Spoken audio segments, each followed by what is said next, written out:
Should be good. If it's turned on. All right. Are we live? There we go. All right, if everybody have a seat, we'll get started here in just a second. Again, thank you to everyone that's come out this morning. We had a pretty good turnout last night. Looks like we're about the same number today. Awesome. It was awesome last night, and I know it'll be more today. Garrett and I talked all morning, so he's got my brain going. There is also, there's a table out there with some York University stuff on there. I don't see too many people in here college age or getting ready to go to college, but if you know somebody that is, again, great place. Like I said last night, our son's getting ready to graduate from there. He had an amazing experience there. So again, I would plug it to anyone.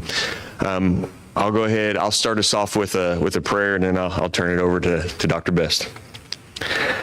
Our Father in heaven, Lord, we thank you for today. We see your glory in the sunshine and the wonderful weather outside. We thank you so much for that. Lord, we thank you for just this opportunity to come here to learn more of your word. Father, we thank you for your word, for the truth it contains, just that we have it so that we can follow you, do what you'd like us to do what you want us to do. Lord, we thank you so much for that and for your love.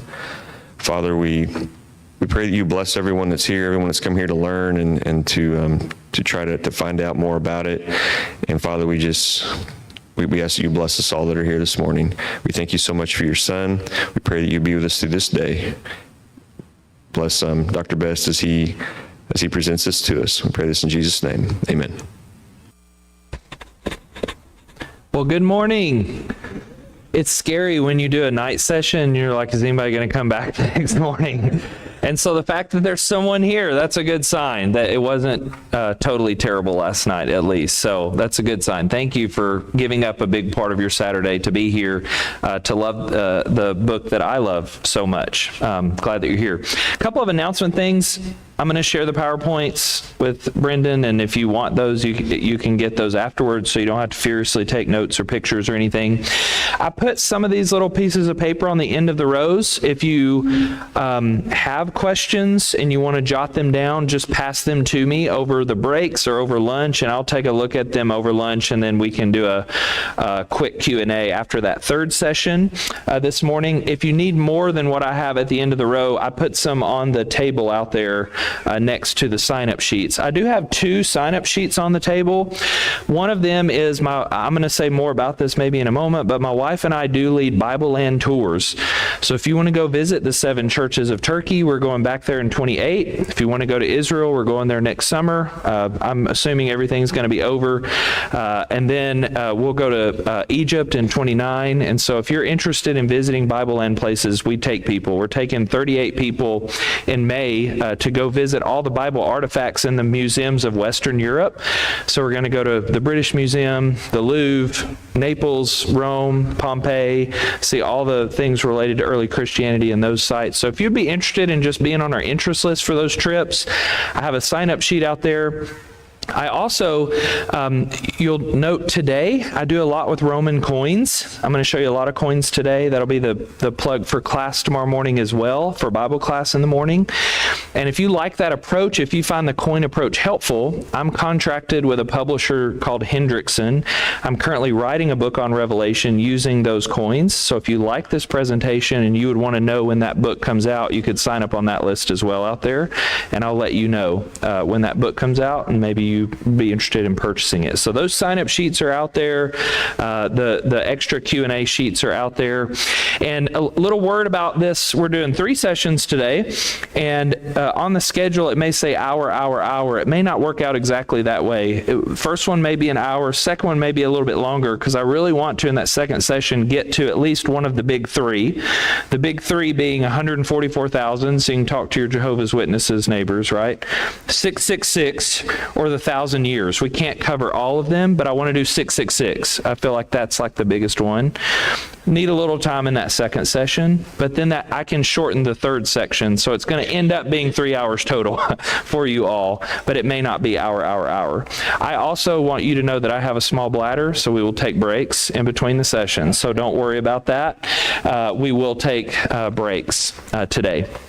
Okay, last night we looked at the different genres of the book of Revelation so we can understand what we're reading and how to read it well. Today we're going to look at the 7 churches that this is written to, the 7 oracles to the 7 churches, because this is so important to understand what the book is about. We said last night, if it's written to 7 churches in 1st century Asia Minor, then the more that we know about 1st century Asia Minor, the more that we're going to be able to understand the message that is written to those people, because it's using symbols that they would have been familiar with, but we struggle to know because we live in 2026 America.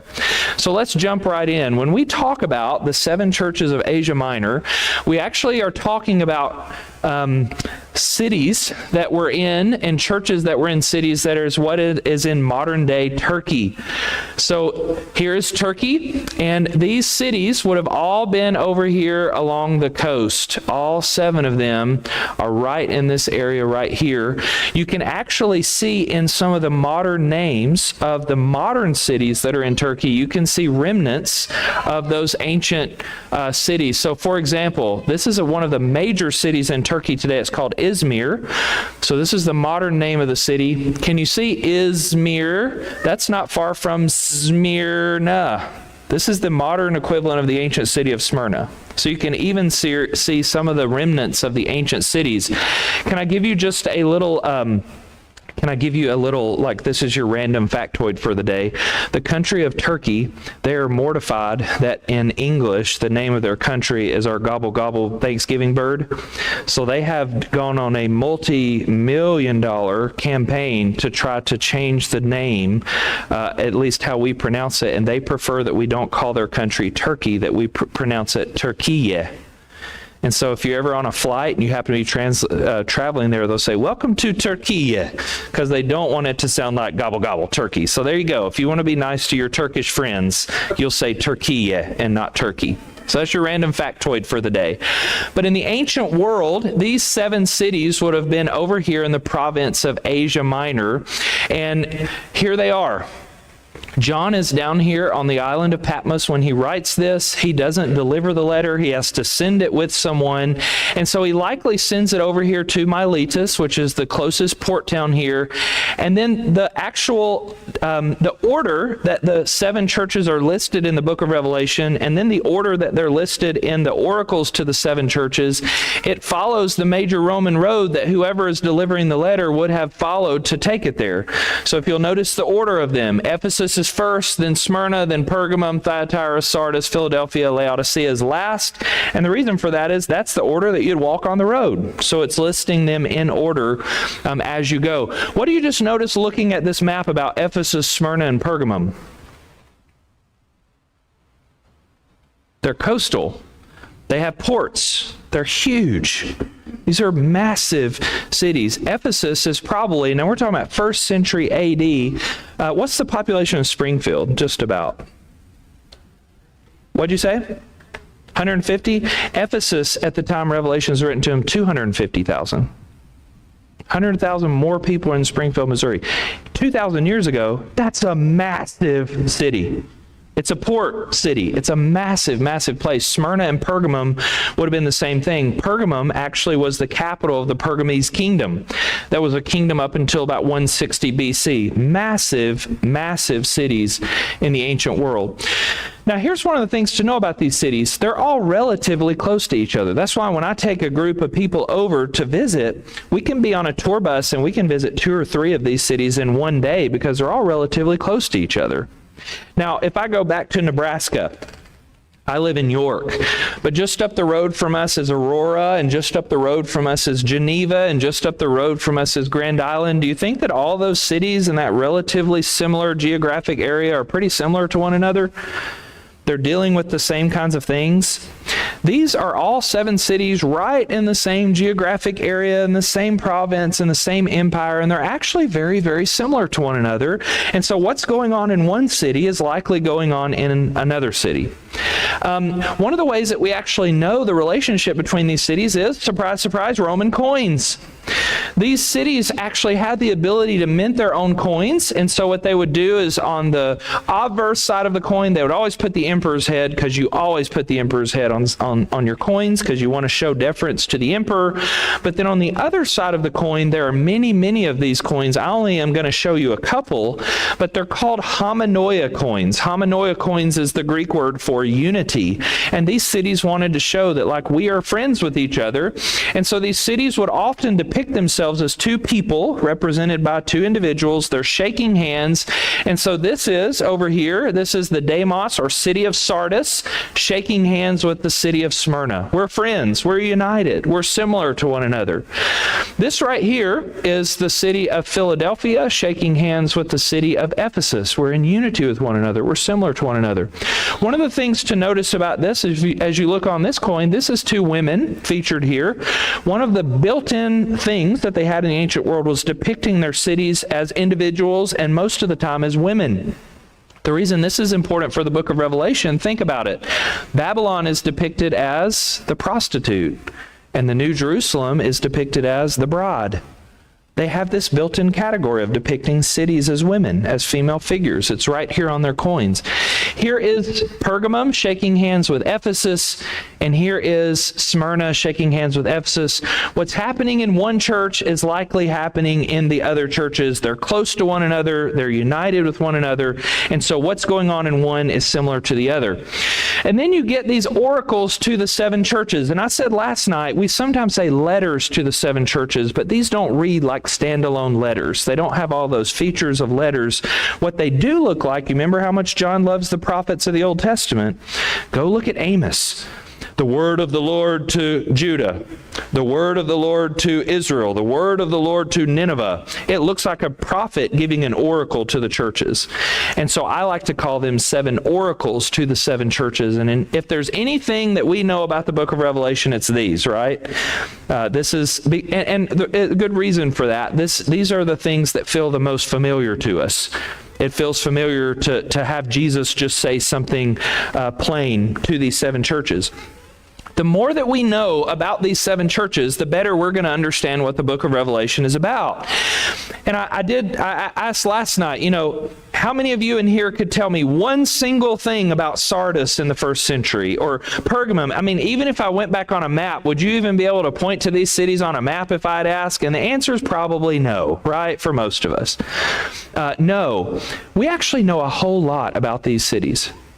This is a reconstruction of what the ancient city of Ephesus would have looked like.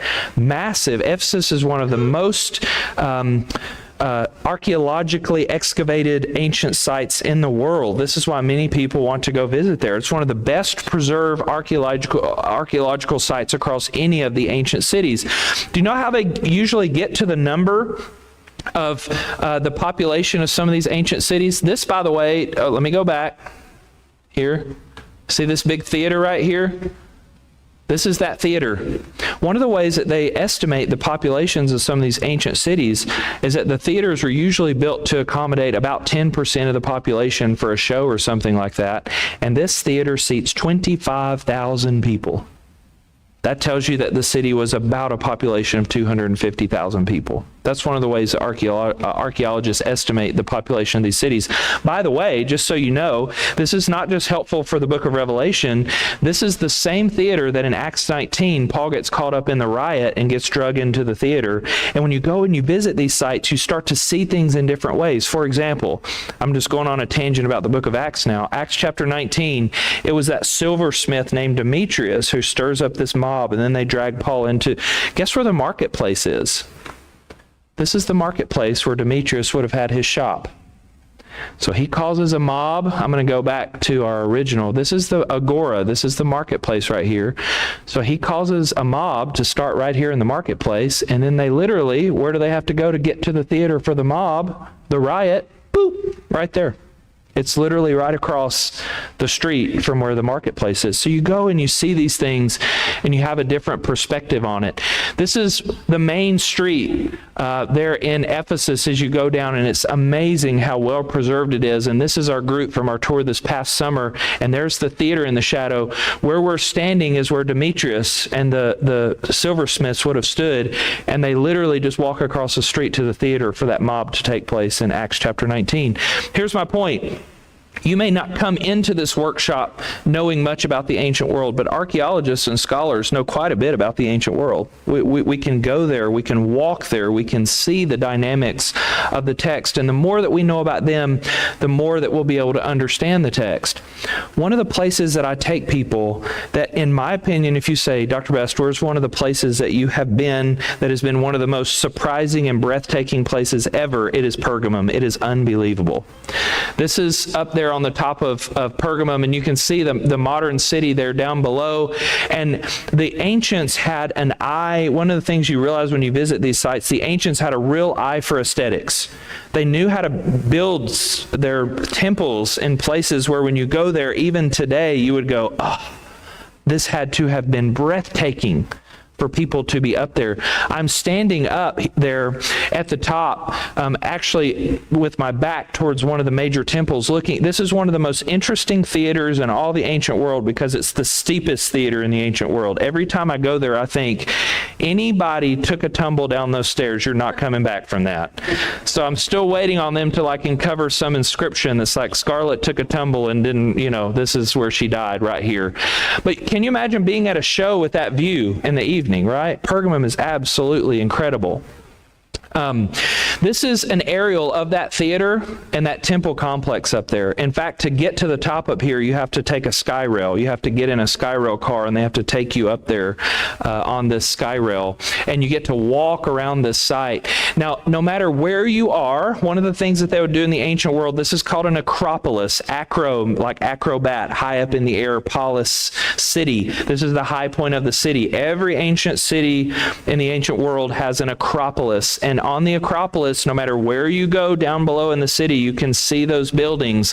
And one of the things I want you just to begin to see, because you see this in city after city after city after city, is that right up here, this is the tallest building, this structure right here. This is a temple, the tallest structure. It's the highest point. No matter where you are, it's what you can see. Guess what that is?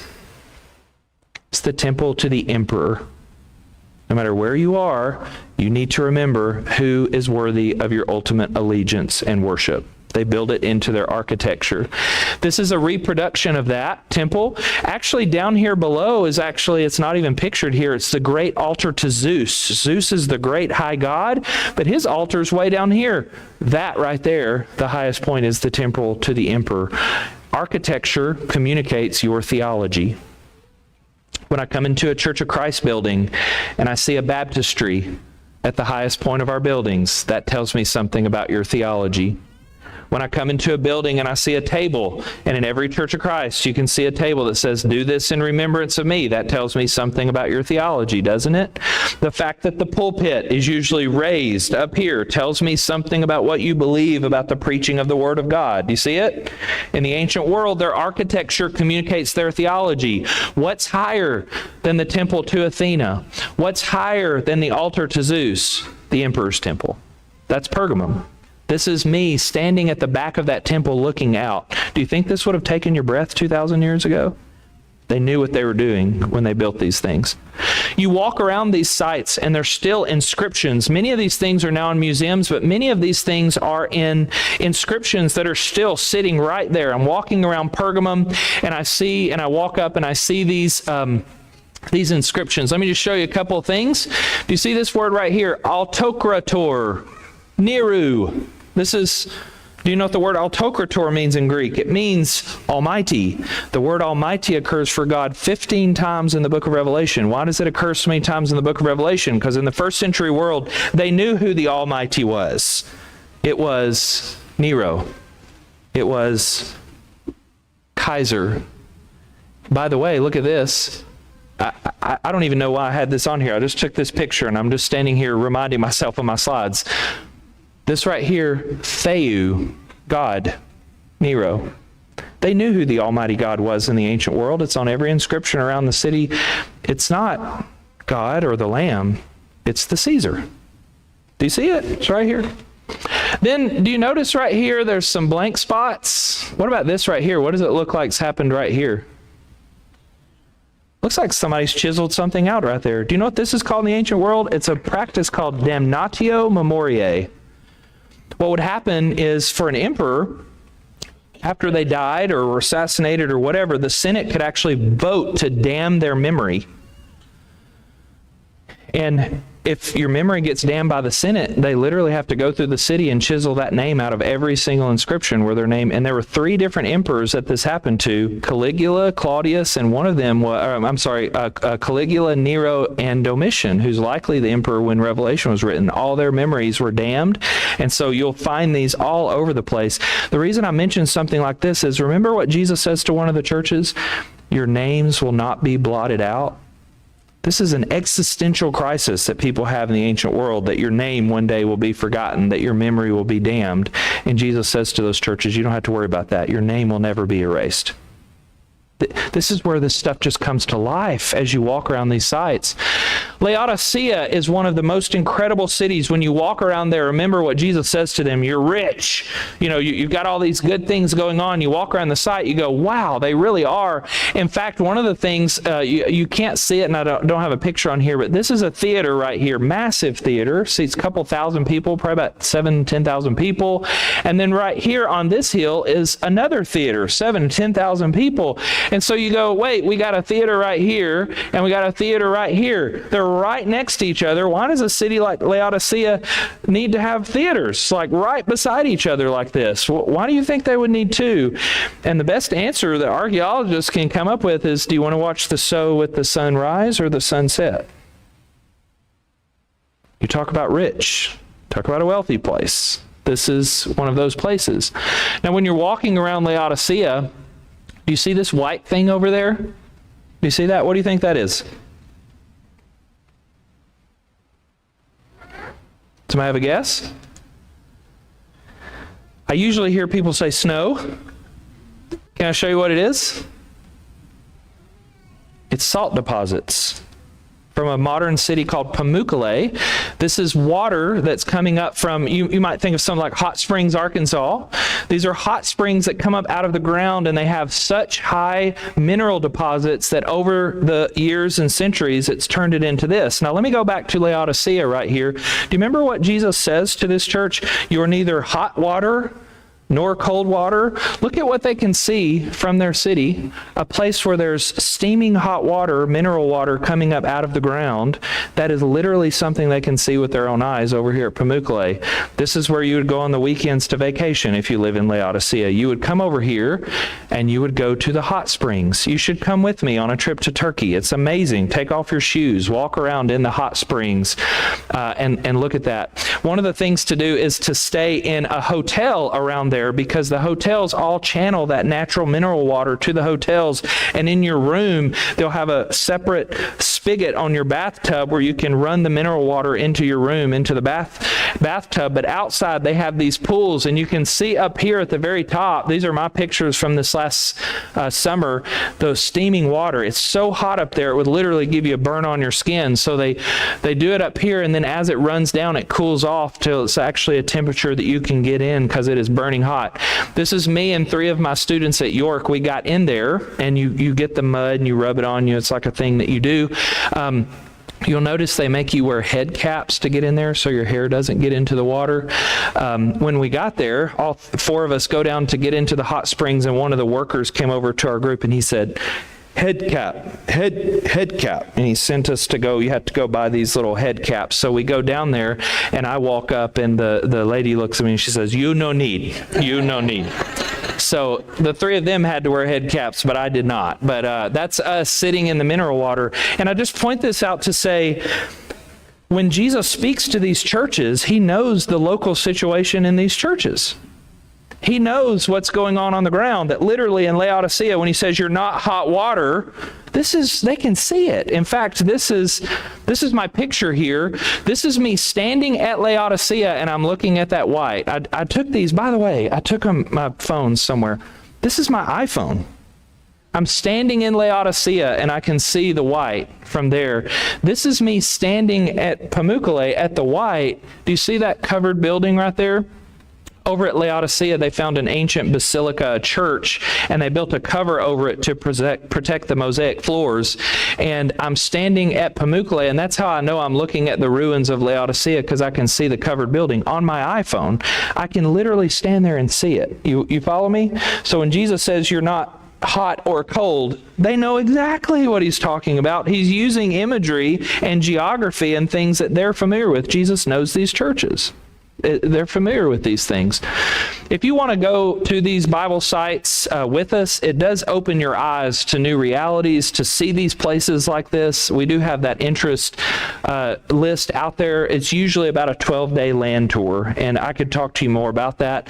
The interest list is just, we'll send you the brochure, and you could ignore them, but you'll at least get the email. And then maybe one time you're like, I want to try that one. So you should come with us sometime. One of the things I need to let you know about these 7 churches that I think is essential to understand the book of Revelation and what it's doing is you need to know the name of this thing called the imperial cult. The imperial cult is the fancy name for the worship of the emperor. And one of the things that you begin to realize when you study ancient history is, of course, emperor worship is centralized in Rome. That's really where it happens. Outside of Rome, the center of the worship of the Roman emperor is in Asia Minor, is in these cities. And there's a particular historical reason for that. So let me tell you the historical reason, okay? So we've got to do a little history for a second, but Brendan assures me that history is fun and interesting. So I'm gonna do that here for a second. Okay. Do you remember Julius Caesar is assassinated? We actually just passed the Ides of March 15th. So Julius Caesar is assassinated, and then we have a civil war that breaks out, and Brutus and Cassius and all the things. And then what ends up happening is Julius Caesar's adopted son Octavian ends up fighting against Mark Antony. Remember his famous girlfriend that he teamed up with? Cleopatra. So Mark Antony and Cleopatra are fighting against Octavian to see who's going to come out of this thing and who's going to win. Well, guess where Mark Antony and Cleopatra set up all the senators who supported them in this civil war, all the soldiers that were fighting with Mark Antony and Cleopatra. Guess where they set up their opposition to Octavian? Asia Minor. Pergamum, Smyrna, and Ephesus was the basis of the opposition to Octavian. It was their headquarters for the opposition. Well, after Mark Antony and Cleopatra are defeated in 31 BC, who ends up winning out of that fight between Octavian and Mark Antony and Cleopatra? Octavian wins. What position does that put the cities of Asia Minor in? They had backed the wrong horse. What do you think is likely somebody like Octavian likely to do to the center of the opposition to him in the Civil War? Right? Come in and just wipe the cities of Asia Minor off the map. So what the cities of Asia Minor do is exactly what you'd have to do in 29 BC, Pergamum being the leading city because it had been the capital of the Pergamum kingdom. What they do in 29 BC, after they realize that they were on the losing side of this thing, they send delegates to Octavian, to Augustus, and they say in 29 BC, they say, Octavian, we want to worship you as a god. We think you are incredible. We want to set up a temple and worship you as a god here in Asia Minor because we recognize how divine you are and you are the supreme ruler and all these things. And Octavian, being the humble guy that he was, that's a joke, he said, okay, I'll allow you to worship me. But only if you worship me alongside the goddess Roma. And so in 29 BC, they build the first temple to worship an emperor, and they build it in Pergamum. It's the first imperial temple worship. Now, let me put this into perspective. When they do this, Romans had never practiced emperor worship. This is the first. The Greeks had, and they had worshiped Alexander the Great. The Greeks had worshiped rulers for a while, but Romans never had. This is a brand new thing. And where does it start? Pergamum. First imperial cult temple to worship the emperor, Pergamum. 29 BC. That means if we're putting Revelation late in the first century, they've been the center of emperor worship already there for 100 years. It's huge. You could not live in these cities. When you went in the ancient world to take a vacation and you were looking for somewhere to go, this is the vacation destination. You want to go to the imperial cult temple that's over in Pergamum. Did you see how beautiful that was up at the Acropolis? That's where you want to go for vacation. Worship the emperor. Second imperial cult temple, built in Smyrna, 26 AD. Only the second one outside of Rome to worship the emperor. Smyrna. Does that city sound familiar to you? And then the third one, the third imperial cult temple built outside of Rome, built in Ephesus around 89, 90 AD. Remember Smyrna, Ephesus, Pergamum being the big ones on the coast along the... They're the biggest cities, and they are the center of imperial cult worship. And you don't do anything inside those cities without being inundated with the worship of the emperor. And there's a historical reason for that. Now, when I call them imperial cult temples, what I mean by that is they're actually approved by the Roman Senate and paid for by Roman tax dollars. So your tax dollars, as somebody in Asia Minor, funds the worship that happens at that temple. The priests, the sacrifices, the offerings, anything is paid out of the Roman imperial treasury of the empire. But there are myriads of local temples that have the worship of the emperor. They're just not imperial cult. They're not paid for out. But any temple can say, a temple of Athena or a temple of Artemis or a temple of any of the gods. You go inside that temple to worship Athena, but right there is a statue to the emperor. You can have imperial cult. You can worship the temple anywhere, and it was, I can assure you, everywhere. But the three major official imperial cult temples, the center of emperor worship, they're in these cities that Revelation is addressed to. Look at the money. These are monies that are minted shortly after Augustus takes power, and this money is minted by the commune of Asia, Asia Minor. These cities, they get together. The commune or the koinon is the fancy word for the city council. So the commune of Asia want Augustus to know that we worship you. So on the coin, they actually put that imperial cult temple in Pergamum, 29 BC, and look at up here, Roma et Auguste.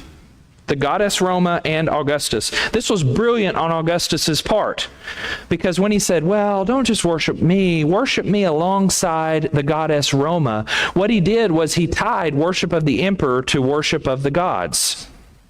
So you don't have to say anything because I think I know the answer, but how do you feel if you were to see on TV somebody in another country, let's just say, I'm just using this because it's real world right now, but let's say that you see someone from a Muslim country burning the American flag. How does that make you feel? That's what it would have been to not worship the emperor. Because to worship the emperor is to worship the goddess Roma, who stands for the Roman state. So to not worship the emperor is to basically be calling on the damnation of the state. You feel me? Do you see the position this puts early Christians in? If I don't worship the emperor, if I don't bow down to the emperor, everybody around you would absolutely hate you. Everybody would look at you as being treasonous and subversive to the Roman state. Here's another coin, and so here's the emperor's head. On this side, here is that temple, Roma et Auguste, Rome, the goddess Roma and Augustus. This is actually the goddess Roma, and she's crowning the emperor. The gods are empowering the emperor, and this is minted by the commune of Asia right there. I'll just really quickly tell you that if your idea about the imperial cult is, well, all these people on the ground, like, were forced to worship the emperor, will chop off your head. That was not it at all, actually. These cities were clamoring to worship the emperor. all of them were clamoring to worship the emperor, because don't you kind of realize that if you're on the emperor's good side, that when you experience an earthquake, he's more willing to help you out? Or if you need money for something, you want to be on the emperor's good side? So these cities are fighting over one another to be able to have an imperial cult temple. In 26 AD, Tiberius, being the humble emperor that he was, that's another joke. Tiberius, being the humble emperor that he was, he said, it's 26 AD, and we've had this imperial cult temple. Pergamum's had it, and it feels like we should let another city have an awesome imperial cult temple too. So I'm going to hold a contest, and I'm going to let the cities of Asia Minor kind of come and make a pitch for why they believe they are deserving of the imperial cult temple. And so I don't know if you remember this a couple of years ago. SNL even did a spoof skit about it, but Google said we're going to open up a new headquarters, and all these cities wanted the new headquarters, and they were sending all these delegates from their city to try to make the case for why they deserved the Google headquarters. And they did this.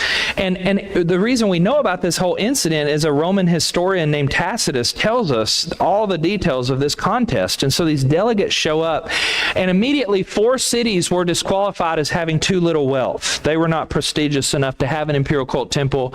And look at one of those cities, Laodicea. They get disqualified. Pergamum actually sent a delegate, and they said, we do such a good job with the first imperial cult temple, we think we could do well with 2. Give us the second one. But they get eliminated because they already have 1. We need to spread the wealth. Does that sound familiar? Pergamum, here's 2 of our cities.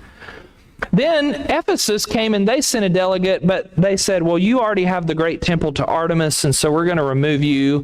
Miletus had a great temple to Apollo, so you already have great temples, so we'll remove you. So the choice came down to 2 cities, Sardis and Smyrna. Those sound familiar?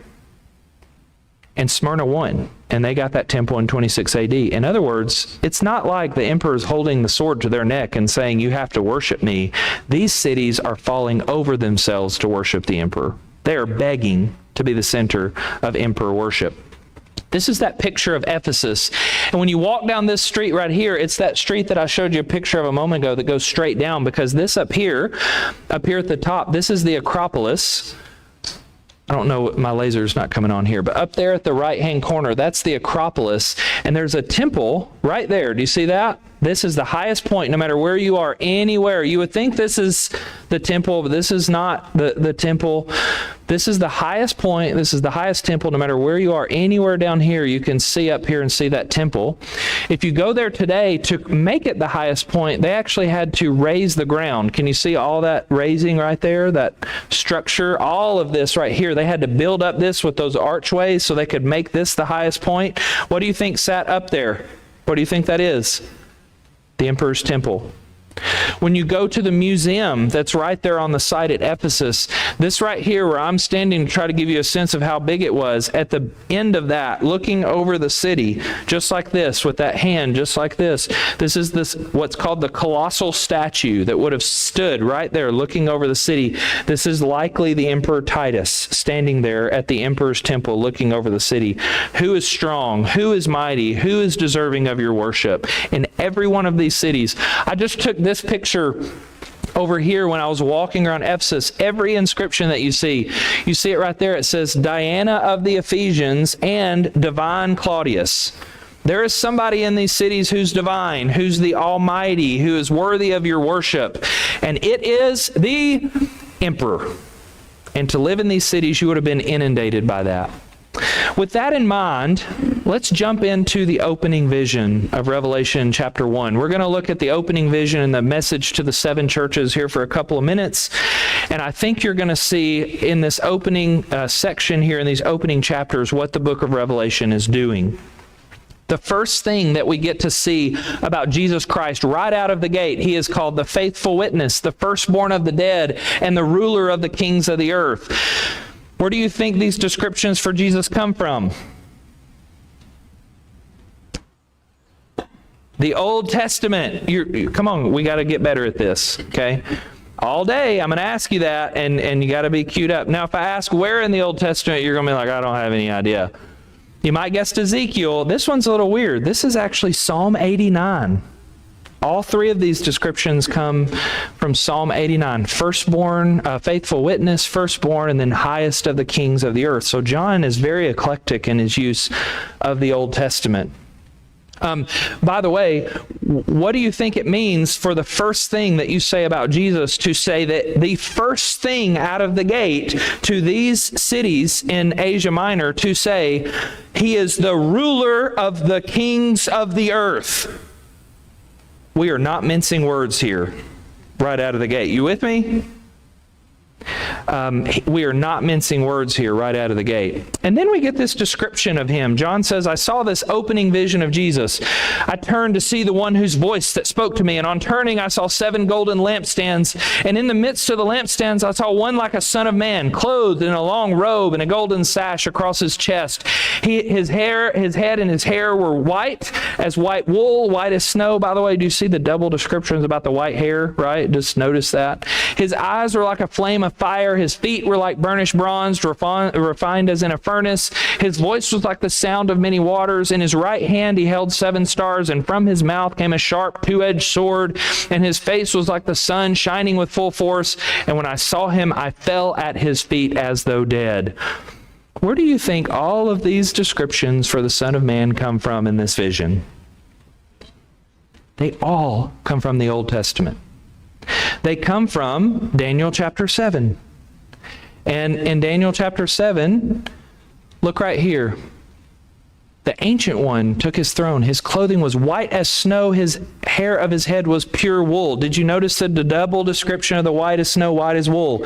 This is why there's the double description of Revelation, because you have the double description right here in Daniel. And now, these things right here about the fiery flames and all those things. And then Daniel chapter 10, we have the one who's clothed, and his body, his face is like lightning, his eyes like flaming torches, his legs like burnished bronze, the sound of his words. Do you see how all these descriptions come from Daniel? In Daniel 7, what are these things describing? Who is the Ancient One? God, right? These are descriptions for God. In Revelation, in this vision, who are these descriptions then taken and applied to? Jesus. Do you know what this is unless it's true? Blasphemy. To take the things that are used of God in the Old Testament and apply those things that are only to God, to Jesus. Now, you and I probably really like, the Gospel of John. Let me try something out with you. In the beginning was the Word, and the Word was with God, and the Word. We like that because there's no clearer statement in the New Testament that Jesus is fully divine. You with me? We just like it. Just say it to me plain. Just tell me like it is. Revelation is saying the same thing, but not as plainly as that. It's doing it with visual theology. And when Revelation takes qualities or symbols that apply to God in the Old Testament and apply those to Jesus and the Lamb in the book of Revelation, it's making the same point, but not with an explicit statement, but through the images. That's how Revelation works as an apocalypse. It uses symbols and imagery to make the same points.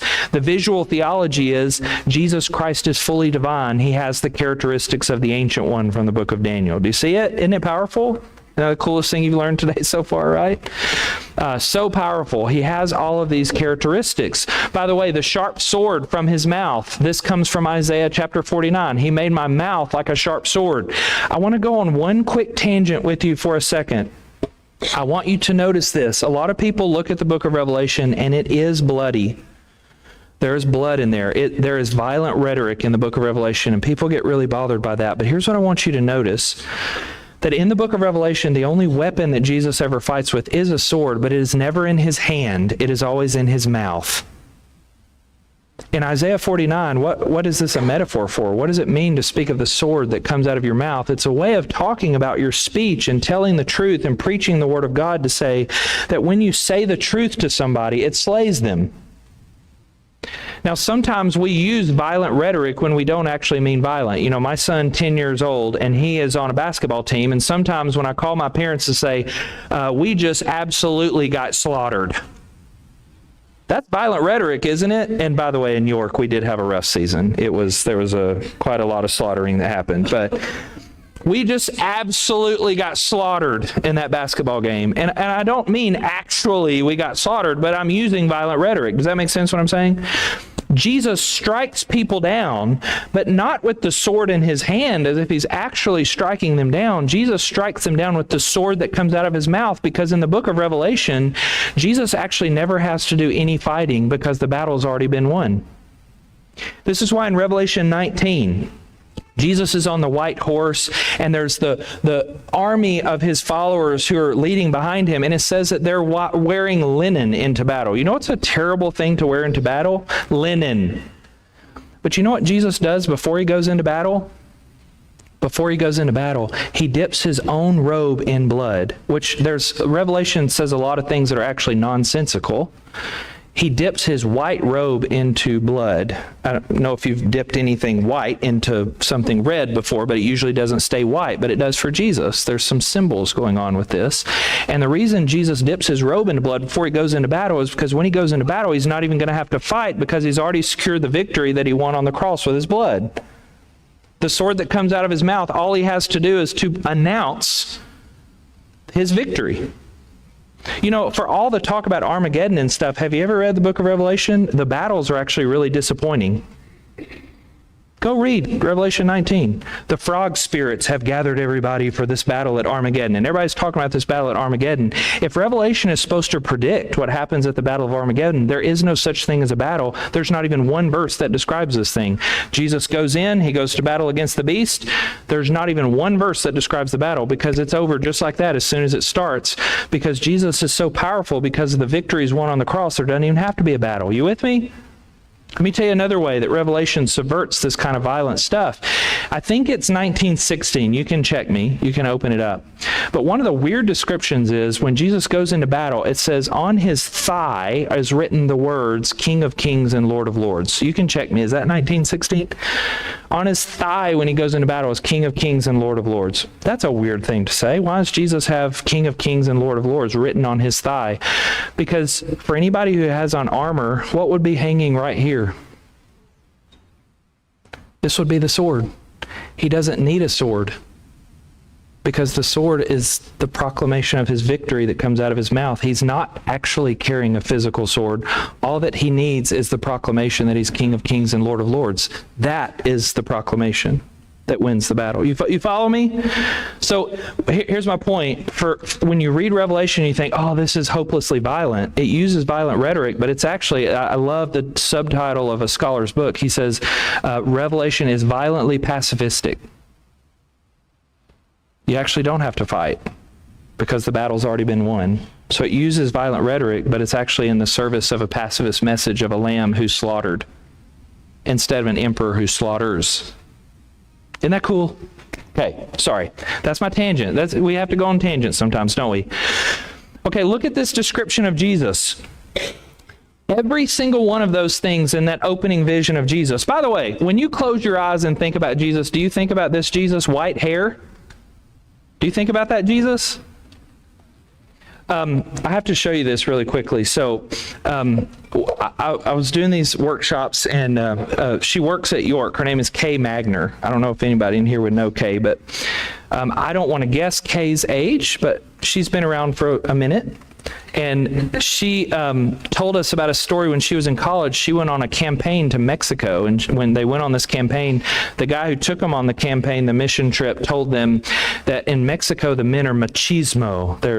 And they don't like this meek and mild Jesus who's got the lamb on his shoulder and looks kind of effeminate and those kinds of things. So when we got there, our leader told us that to win the men over with an attractive image of Jesus, we're going to show them the Jesus of Revelation 1. So they had these buttons made, and she brought me these buttons. I mean, this has to be decades old, and they had to walk around with these buttons, and this is Jesus of Revelation 1. He's got a sword coming out of his mouth. He's got white hair. It's actually really creepy when you look at it. I don't know I'd be attracted to this Jesus either. But you should look at this. I'll leave it over here. So I've got a show and tell table over here. You should look at this. This button, and they would wear these around to try to call people to Jesus. This is not the Jesus you think about, right? But all the images for Jesus, why does he look so weird? Why white hair? Why all these things? Well, the Old Testament. Anything weird in Revelation was weird first in the Old Testament. And so these were the descriptions of the Ancient of Days, and so it's the description of Jesus. But then you get to this one description here. In his right hand he held 7 stars. Where do you think that's found? This is one of the very few places where if you said Old Testament, you'd be wrong. This is not in the Old Testament. There's nothing in the Old Testament about 7 stars. Where does this come from? Coins. This is an image. That's the Emperor Domitian's wife, Domitia, on the left-hand side of the coin.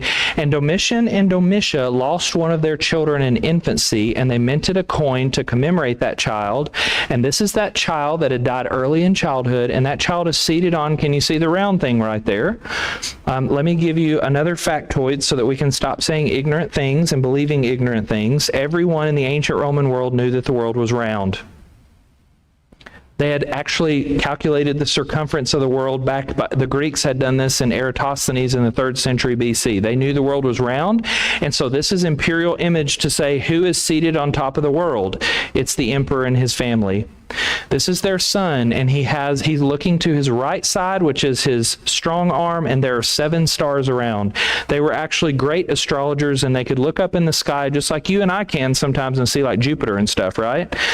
They thought that there were 7 planetary bodies. We find this in all of lots of ancient images. They thought there were 7 planetary bodies out there, and so they would represent these, and they didn't have a different word for planet than star, and just like you and I look up, and I wouldn't know the difference between Jupiter and a star, right? So they used the same word for these. There's 7 planetary bodies. And so when you have the emperor and his family, right hand outstretched, the right hand of power, and he's got 7, the planetary bodies in the hand, do you know what this is a way of saying from the emperor? I've got the whole world in my hands. Can I show you some other? Here's the emperor seated on a throne, right hand outstretched. 7 stars. Here's the emperor on a throne being pulled by a group of 4 elephants. What an image of triumph, right? 7 stars. Here's the emperor's head. 7 stars. Here's the emperor. 7 stars. Here's the emperor, 7 stars, and I could show you more and more and more.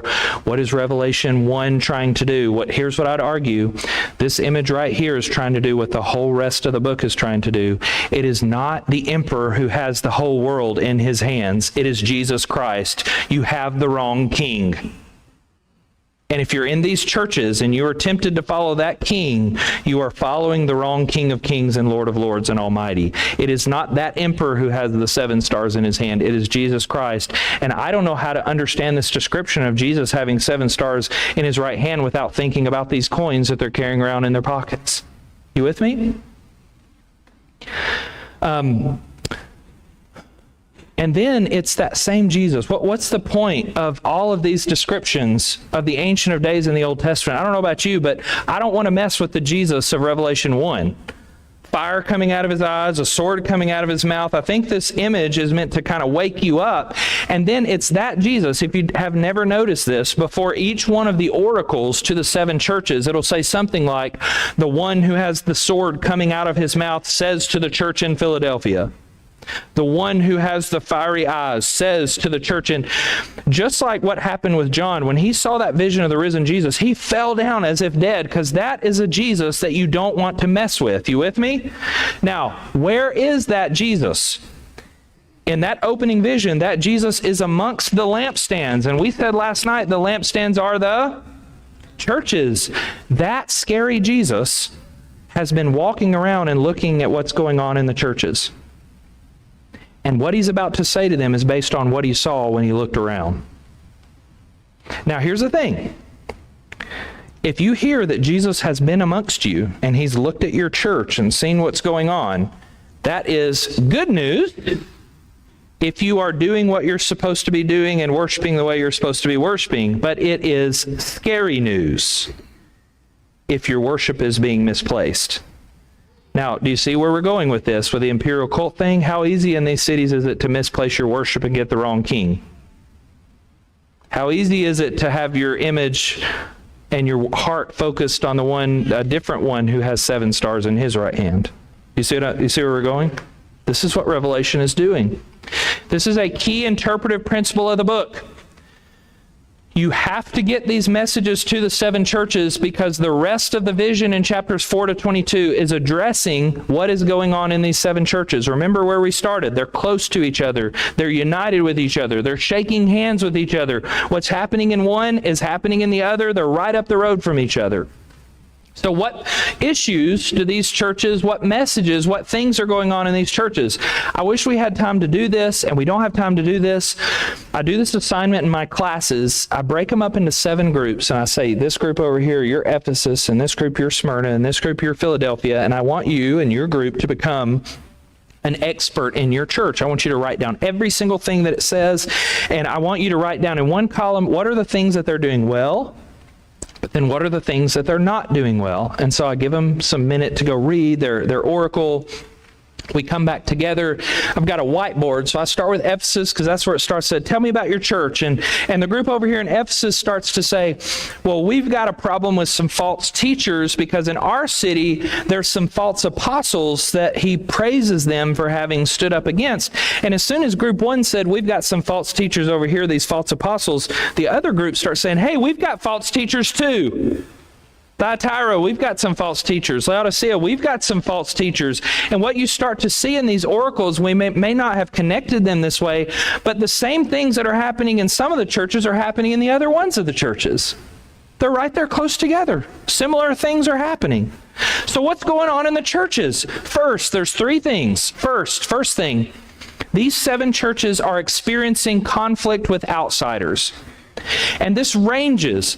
So in some cases, they're just experiencing verbal harassment. They're being denounced by the local synagogue. They're being kind of spoken against and harassed. In Philadelphia, they're being harassed by the synagogue. There's no mention that Romans are involved in that. Now, I don't know about you, but I don't like to be harassed for my faith. Can you imagine if someone were like publicly harassing you for your faith? Would that be fun? Would anybody sign up for that? I wouldn't. That would be no fun. But this is on the low scale of what they're experiencing. Harassment from the local synagogue. That's in Philadelphia. It gets worse as you keep going up. And so then in Smyrna, in chapter 2, verse 10, we actually see that some of them are going to be thrown into prison for 10 days. Now, that can't be by just the Jewish synagogue because they don't have a mechanism in Smyrna in the synagogue to put people in prison. That means that the Romans are now involved in this one. Because to go into prison, the Romans have to be involved. They're actually, some of them are going to be thrown into prison because of their faith. That's Smyrna. But the worst is in Pergamum. And we don't know anything about this individual. But we are told in Pergamum that there was a guy named Antipas who was actually martyred for his faith. That's on the other end of the scale. He like Stephen or like any of the early martyrs, likely his head is chopped off. Now I want you to imagine for just a moment. Imagine that we're sitting in here in worship tomorrow. We're having our great church service in our comfortable air-conditioned building. And some authorities bust in here and they drag out one of your shepherds of your church, and right out here in the parking lot, they behead him. I want you to think about that. Don't raise your hand. How many of you would think twice about coming to church next Sunday? What does persecution have the effect of doing to you? You start to back off the gas pedal. I don't want to go to prison. I don't want to be harassed. I don't want to lose my life. And if being a Jesus freak is going to make me do that, then I don't want to be a part of that. We see persecution is starting to happen seriously in these 7 churches in Asia Minor. Ultimately, even though the Jews and the Romans are involved in this persecution, it's ultimately attributed to Satan. He is the one who is doing this. He's the one who's behind this persecution. And then that leads us to the second thing that's happening. And here's what I kind of want you to see. I want you to see that the 3 things happening, they're all related to each other. So the first thing is they're experiencing this growing conflict with outsiders who are persecuting them for their faith. And if we might like to think that we wouldn't do this, but one of the things that is happening in these churches is they're saying, well, if being a weirdo Christian over here is going to lead to persecution, I might try to sink back in and start to look like I was before I became a Christian and try not to stand out so that I don't get persecuted for my faith. And so one of the things that's clearly happening in these churches is they are starting to assimilate back towards those Greco-Roman practices. In multiple ones of these cities, we have false teachers. You have the false apostles in Ephesus, but in particular, there are some teachers who are named Balaam and Jezebel. Now, that's not their real names. Where do those names come from? Old Testament. And you're supposed to bring what you know of Balaam and Jezebel in the Old Testament to bear on these people who are prophets. Now, by the way, these false teachers, Balaam and Jezebel, in these churches, it's not like they're non-Christians who are sneaking into the church. These are Christians who are in the church. These are like teachers within the church. They're prophets in the church. And we're told what they are telling them to do. And just like Balaam and Jezebel did in the Old Testament, they tried to lead God's people astray by making them worship false gods and idols. Balaam and Jezebel are doing that, and it uses this phrase 2 different times. It says that they are trying to encourage people to eat meat sacrificed to idols, idolatry, and to practice sexual immorality, and those become the code words and the buzzwords for paganism, Roman worship, Roman religion. They're used by Paul in Romans and 1 Corinthians and other places. When you want to just say Christians who are compromising with Greco-Roman stuff, you say idolatry and sexual immorality, because that's what Romans do. Now, here's what I want you to hear. This is why I know imperial cult is a part of Revelation, because you cannot practice idolatry in any form in the 7 cities of Asia Minor without imperial cult being right there. So the moment you see the word idolatry, you know imperial cult's front and center, because that's what idolatry in these cities is. You with me? That's why I know it's about imperial cult. Just telling me right here. But these meat sacrificed to idols, so you can see how these go together. I don't want to be a Jesus freak and had my head chopped off, so I'm going to go back to Zeus's temple on Friday night and be there, and I'll try not to worship Zeus, but I'll at least eat the meat and kind of be with people, because if they think I'm a Jesus freak, I might end up in prison. You with me? Do you see how these go together? Cultural assimilation, going back into those practices. Let's see here, and then that leads us to the third one. So the third thing that we see, and again, these all go together, the third one here is these churches are growing complacent in their faith. These are probably things that you know. So in Sardis, he says, he looks at the church in Sardis, says, even though you look like you're alive, you're really dead. To Ephesus, this is one you know. You have lost your first. You know this one. The real negative one, though, is Laodicea. You're neither hot nor cold. Now, by the way that I used to hear this, or even probably preach it at some point, you need to be hot in your faith. Don't be cold in your faith. But actually, hot and cold are good things in what Jesus says to them. I don't know about you, but this morning I loved my hot coffee. Hot is good. Hot tub, yes, right? Good. A cold glass of water on a hot day, good. Cold water, good. Hot water, good. They have good purposes. But you put lukewarm water in my mouth, disgusting, right?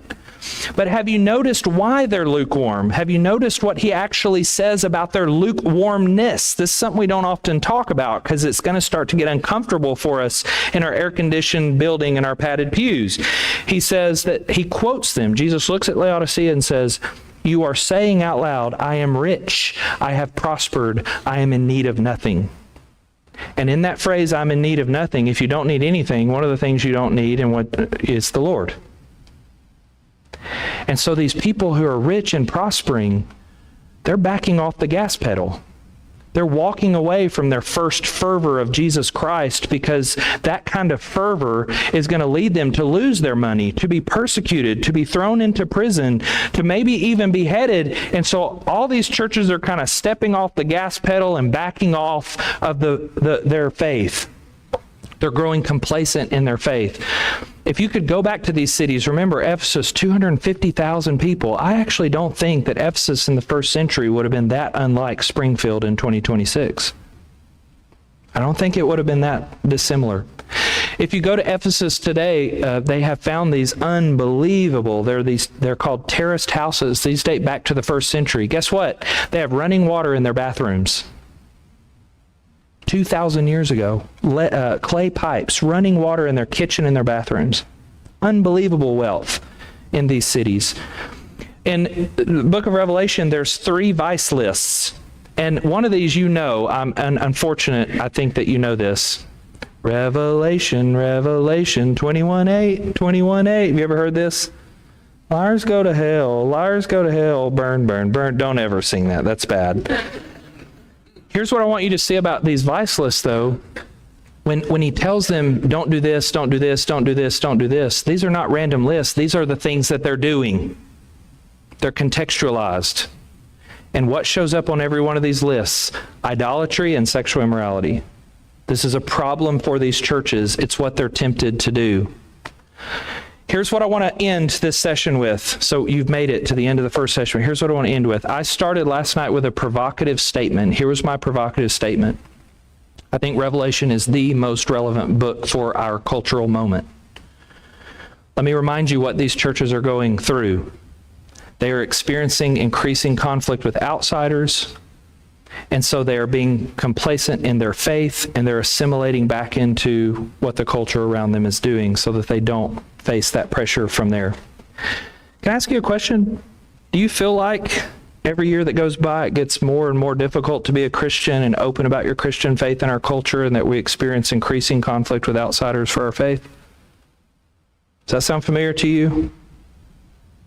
I see some heads nodding. In response to that, are there a lot of Christians and a lot of churches who are assimilating to the ways of culture, particularly when it comes to worship and to sexual immorality? And in response to that, are many people in the church, when the Lord needs us to be bold witnesses for Him the most, what are we doing in our comfortable church buildings? We're actually growing more complacent instead of stepping on the gas pedal. I don't think that the church right now is that different than the issues that were happening in the churches back then. And I think what the rest of the book of Revelation is trying to say is, wake up! Wake up, complacent church. Your worship is misplaced. Your faith has grown cold. You are compromising, and you've got to get back on track. And is there any book with crazy images that will wake you up better than the vision of the rest of the book of Revelation? You see what I mean? Do you know why Revelation's so crazy? It has to be to wake up a complacent church. That's why we need this message now more than ever. We need to hear this, and we need this vision to wake us up, just like it was designed to wake them up, because I don't think the situation we face is that much different than what they faced.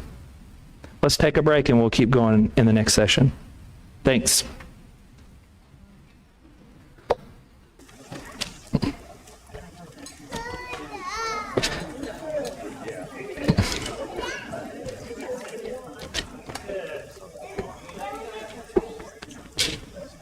Guys, hey, if you want it, there's water back there in Fellowship Hall, there's some cookies, there's some coffee, if you want to do that, that's nice.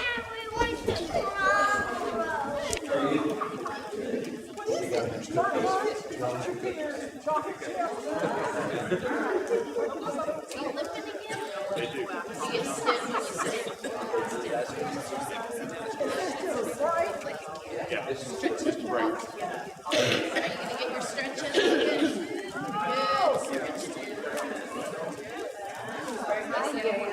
What did you think about that?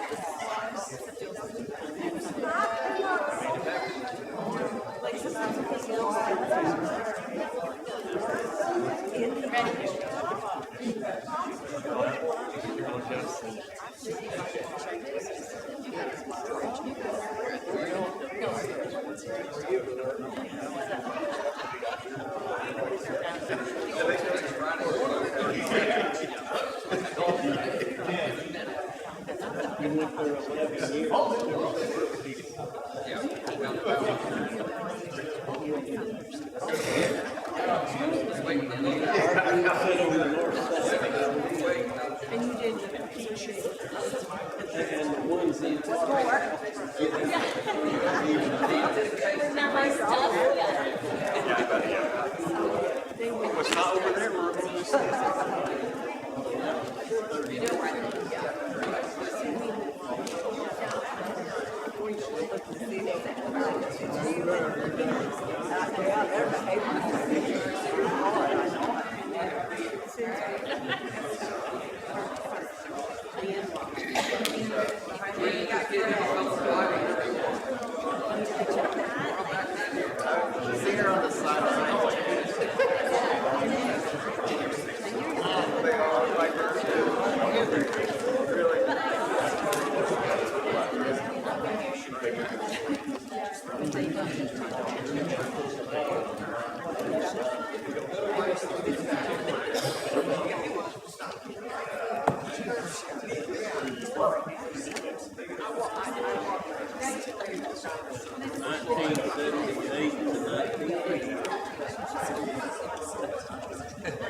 As you're making your way in before we get started, I do have a show and tell table over here.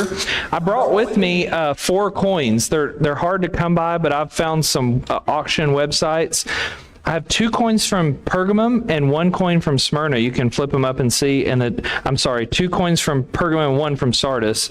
And they actually depict the emperor on one side and the temple to the emperor on the other side. So if you want to see some imperial cult, I actually have a couple.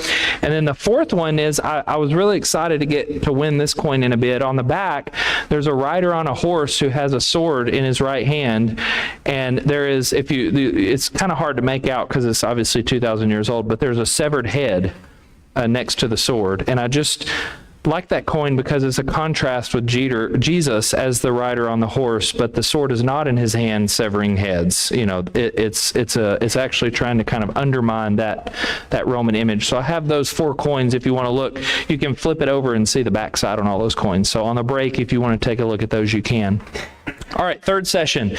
To keep you engaged, where we're going to get to in this session is we're going to get to 666. So if I start to lose you, start getting hungry, just hang on. We're going to get to the mark of the beast. And then I know that people like to hear that.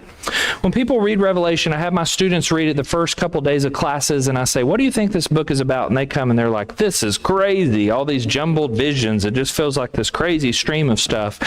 But when you start to look at it, you actually realize that the book of Revelation is highly designed. There's design and intentionality between how all of this is put together. There's a plot to the book, and that kind of surprises people. There's a real plot, a real literary design that leads to a plot. And in the book, there is the Holy Trinity. I'm sure you've heard Father, Son, and Spirit, right?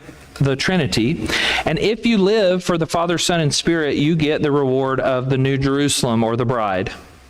On the other hand, there is an unholy trinity, and the unholy trinity actually is like a satanic imitation. It's a poor satanic imitation of the Holy Trinity. So in the book of Revelation, Satan tries to mimic the role of the Father.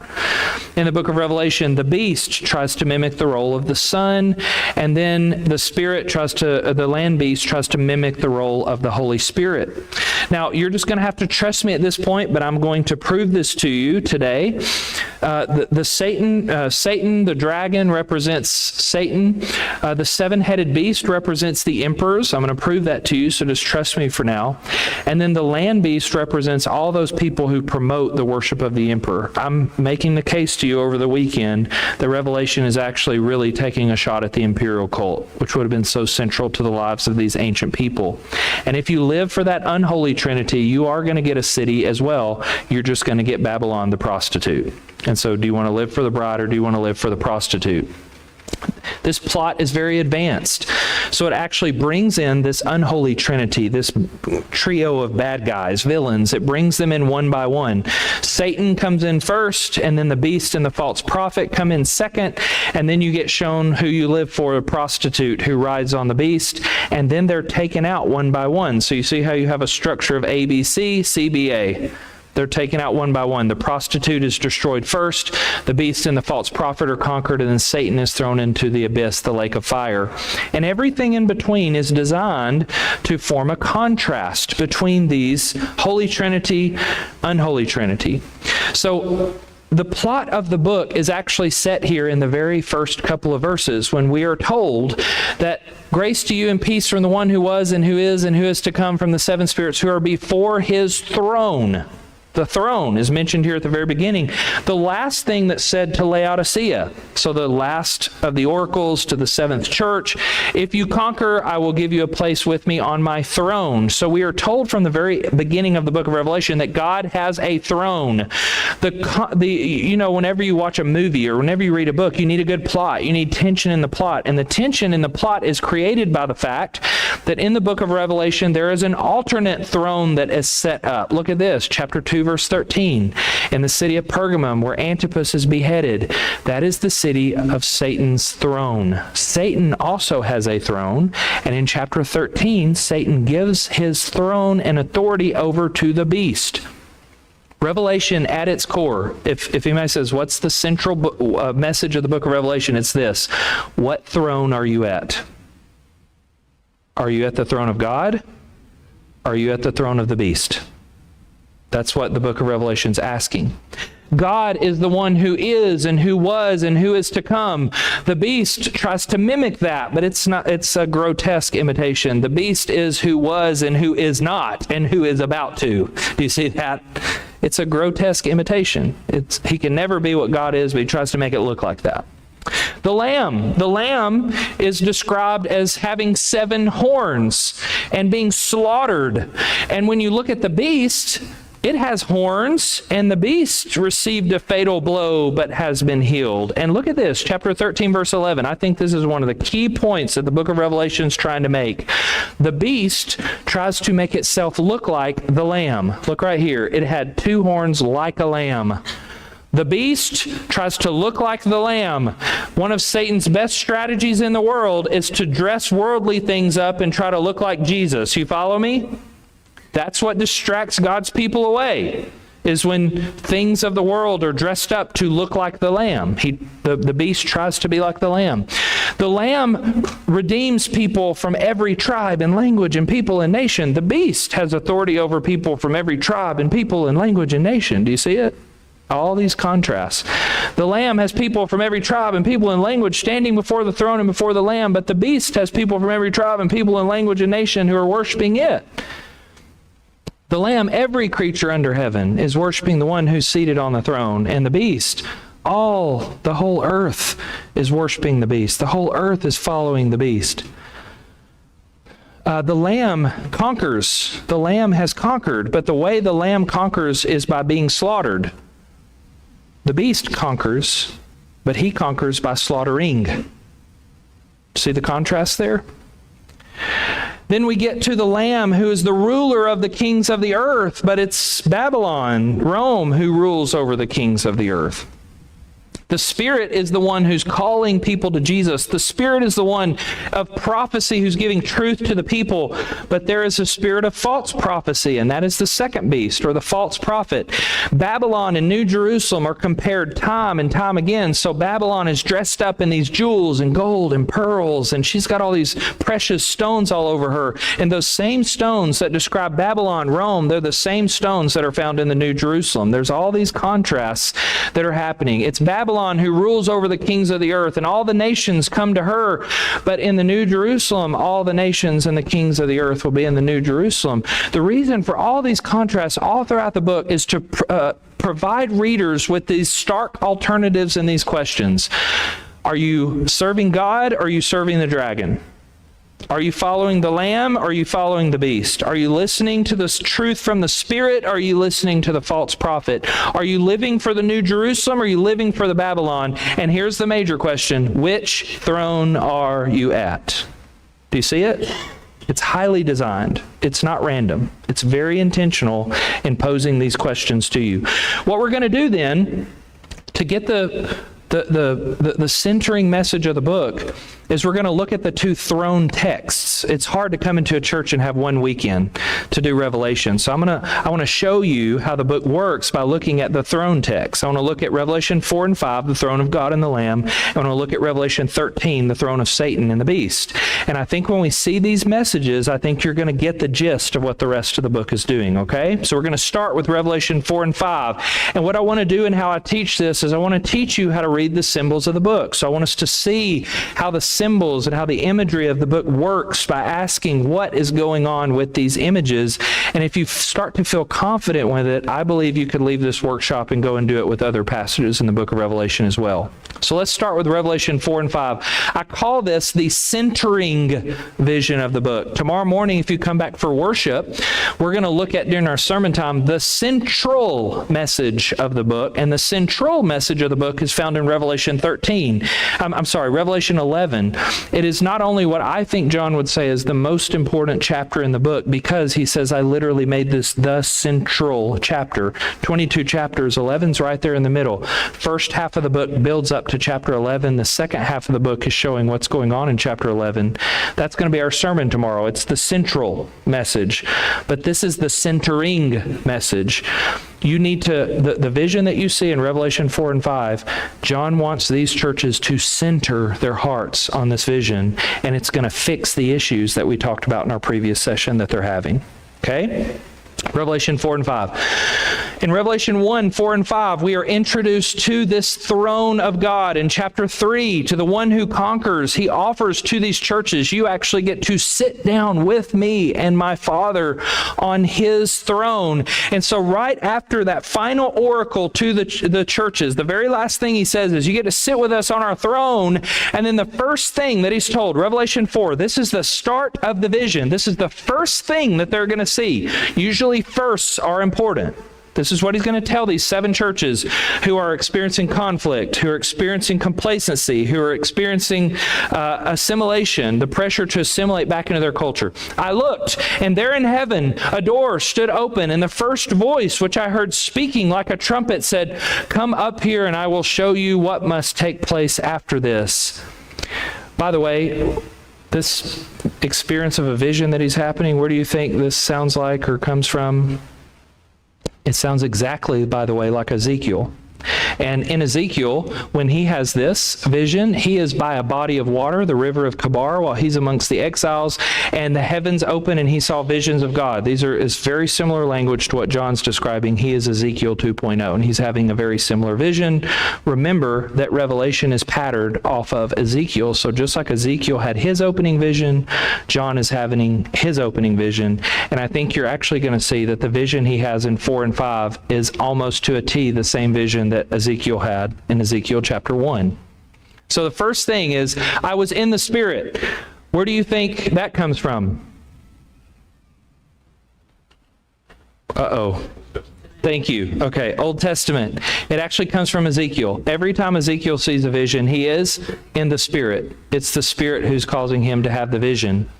And then the next thing that he sees, the first thing that he sees right here is a throne. Do you see it? First thing he sees, he's going to be shown the throne. They were just offered, if you conquered, you get to sit with me on the throne, okay? So the first thing out of the vision is, I'm going to show you the throne. Look at some of the descriptions of the throne. It's like jasper, like carnelian.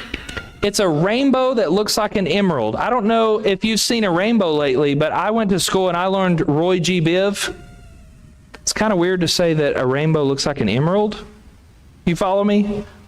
I want to make Revelation weird. It should be. So this is weird to say this. And stick with me. I'm going to tell you what may be going on with that. And then coming from the throne, there's flashes of lightning and rumblings and peals of thunder and 7 flaming torches and a sea of glass like crystal. This is what John sees. And then he sees these 4 living creatures that are full of eyes front and back. They have the appearance of a lion, a face of a human, an eagle, an ox. They have 6 wings. They're full of eyes all around, and day and night they're crying, "Holy, holy, holy, Lord God Almighty." Where do you think everything that I just pointed out to you about this throne comes from? Old Testament. Every one of those comes from Ezekiel chapter 1. And then when you add in the 6 wings and the crying out, "Holy, holy, holy," that comes from Isaiah 6. But both of these come from throne visions that the prophets earlier had. And John is saying, I'm no different than them. I'm a prophet too. And just like they saw the throne, I'm seeing the throne now as well. All of these images are happening. If we had time, this really should be homework. Go this afternoon and read Ezekiel 1, 4 through 28. And by the way, when you read that, have you ever heard the song, "Ezekiel saw the will, he saw that will"? Have you ever heard that song? There's a handful of you in here that have heard that song. That's that weird vision of Ezekiel seeing this vision of wheels and a throne, and the wheels have eyes on them, and they're living creatures.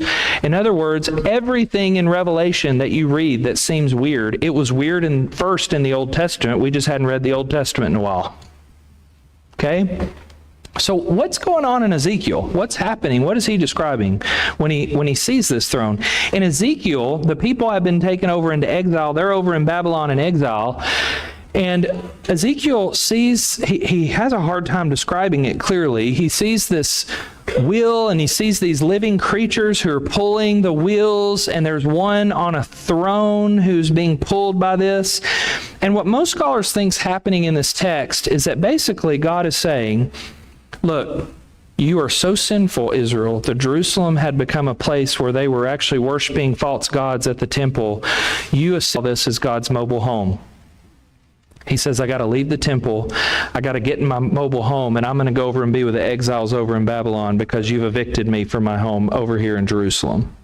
And so the living creatures, these animals, like an ox, they're the ones who are pulling God's mobile home like a kind of like a trailer. They're pulling it over to be with the exiles over in exile in Babylon. That's what most people think is happening here in Ezekiel. And John sees something very, very similar to this. And whenever the living creatures, they give glory to God, and whenever you see these living creatures, they praise God. So here's what we want to ask. Whenever we see a symbol, whenever we see the living creatures, whenever we see a throne, whenever we see these kinds of symbolic descriptions, we want to ask, what do they stand for? What do they represent? We wish John would just tell us all the time, but he doesn't. So what do they represent?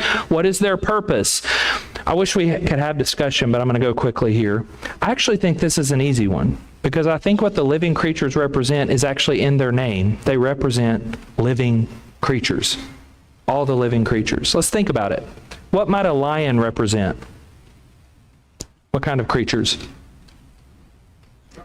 Strong? How about wild? What about compared to an ox? Domesticated. What about a bird? All the birds. And then a human represents living creatures. Wild, domestic, up in the sky, humans. It's a way to say creatures. And if you want to know whether that's true, they're literally called living creatures. And then look at what they praise him for. For you created all things, and by your will they existed and were created. They're praising him because they represent the living creatures. And so what are they doing? They are worshiping around the throne. Now here's the purpose of this. Here's why I think this is here. This vision is meant to show us what it does as a revelation, as an apocalypse, is it pulls the curtain back on the universe. And it's trying to remind these Christians of the heartbeat of the universe. And the heartbeat of the universe, if you can see clearly, if you get a vision of the throne, the heartbeat of the universe is that all creatures should be worshiping the one who's on the throne because he is their creator. And what is due to the creator of all creations better than worship? I teach a class at York called Creation Care. I'm passionate about this because when we go outside, God created this creation. It is good. Have you read the Psalms lately? The trees clap their hands to their Creator. The birds are praising their Creator. Jesus himself says, consider the lily. It neither toils nor spins. Jesus is telling us, look at the lilies. Look at the sparrows. When your dog gets up and is a dog today, it's worshiping its Creator. When the mountains wake up, they give glory to their Creator. When the trees sway in the wind, they give glory to their Creator. You follow me? Now, one of the things as Narcissists that we do is make the Bible all about us, but read the Bible through the lens of looking how the creatures of the world worship their Creator. Dogs and cats and birds and mountains and trees are doing what they're supposed to be doing. Guess who's messing up this whole worship thing? Us. The creation puts us to shame. But what should all human creatures be doing? It's exactly what the four living creatures are showing us we should be doing as our representatives around the throne. They are worshiping their Creator because all creation should be and is doing this. It shows us what humans and domesticated and wild and birds, we all should be oriented towards worshiping the one around the throne. You with me? The reason this is the centering vision of the book is because you've got these Christians who, are we going to be thrown in prison today? Is our head going to be cut off? I'm so worried. I got to come over here and do the Zeus stuff, and I'm assimilating, and I'm growing cold on my faith. And so John says, first thing I'm going to show you out of the gate, you got to recenter your vision on the throne of God and the worship that's happening around the throne of God. You've taken your eyes off the throne. I got to get your eyes back on the throne and show you what all human creatures should be doing. It's the same as what all the other living creatures should be doing, worshiping God around the throne. You with me? So then as part of the throne vision, he now turns to these 24 elders, and they've got 24 thrones gathered around the throne of God. So what do these elders represent? Why 24? Around the throne are 24 thrones, and seated on the thrones are 24 elders dressed in white robes with crowns on their heads, and 24 elders fall before the one who's seated on the throne, and they worship the one who lives forever, and they cast their crowns before it. One of the things I want to say about this is, in the book of Revelation, numbers all mean something. Numbers are really important. The number 4, you're going to see, typically refers to creation in some kind of sense, or the creatures of creation. But 12 is a big number in Revelation, and it's no shocker what the number 12 means. 12 usually stands for the people of God. It's pretty easy, right? In the Old Testament, the people of God are represented by the 12 tribes. In the New Testament, 12 apostles. So the number 144,000 itself is 12 times 12. 144, right? So anytime you see 12 or a multiple of 12 or 24, it's usually representative of the people of God. In the Old Testament, who were the leaders of the cities of Israel? They were elders. You've seen elders in the Old Testament. In the New Testament, in your church here, who are the leaders of the church? I think these are two of the easiest ones when we say, what do they represent? I think they represent exactly what they say they are. They represent elders. And the people of God are supposed to follow their elders. So the first part of the vision, the creatures show us what all creatures ought to be doing. There's a sense in which the whole creation ought to be worshiping its creator, but there's another sense in which there's a group of people who ought to be demonstrating to the world what it looks like to truly worship the one around the throne, and it ought to be the church. And the church is supposed to be following its elders. And what are the elders doing in the book of Revelation? They're worshiping. If you read this text, by the way, I want to say something. I don't know how many of the elders that you have here at this church are here. If you read this text, these elders have made it. They are on a throne next to the throne of the Lamb. They have made it. I'm just going to be honest with you. I've been in ministry now for 16 years. I've not been an elder, but I've been in plenty of meetings. It ain't fun being an elder half the time, and it's not fun because of you. I'm just kidding. Those meetings aren't fun. The things that you have to do as an elder, it's not fun. And there has to be a sense in which men who sign up to do this, look forward to the day when they stand before God and say, I did something hard, but I did it because I think that you wanted me to do this, and I'm trying to be faithful to you. And in this scene, these elders have made it.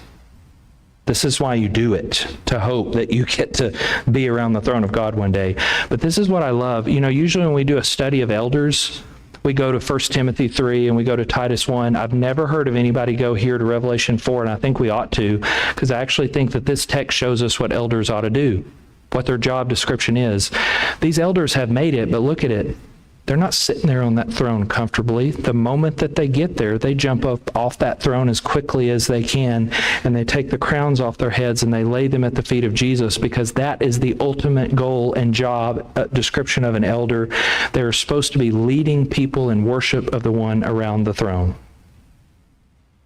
They're supposed to be taking their congregations to make sure that their focus and allegiance is solely on the one. And so what these elders do when they finally get around the throne is they're doing the same thing they've been doing as they've leading God's people. They're not pointing attention to themselves. They're not doing it for personal accolades, but they're doing it for the service of the one around the throne. And as a church, we're supposed to follow our elders in that kind of worship and allegiance to the one on the throne. Do you see it? We need to have revelation in our conversation about the role of elders. They cast their crowns off so quickly because they've finally done what they've lived their whole lives doing, pointing to the one around the throne. Now, by the way, this image of a throne, of a king, and then a bunch of thrones surrounding it and people coming and bowing down before that throne, anybody in the ancient world who hears somebody describe that kind of scene knows exactly the throne that you go and you bow down before. By the way, I'm trying to save a couple of cool coin pictures because tomorrow I'm doing the whole class on Sunday morning on coins, and I'm trying to save some and not reveal all my party tricks. So tomorrow morning, I'll have like 15 of these to show you, and they're really powerful. This is one of the most common scenes minted on coins. Don't you know that a Roman emperor is going to want to depict his head on one side with a scene of people coming and bowing down before his throne and worship on the other side? What do you think that communicates to people? Everybody knows what scene is being described here, but in their world, it's worship in the imperial court.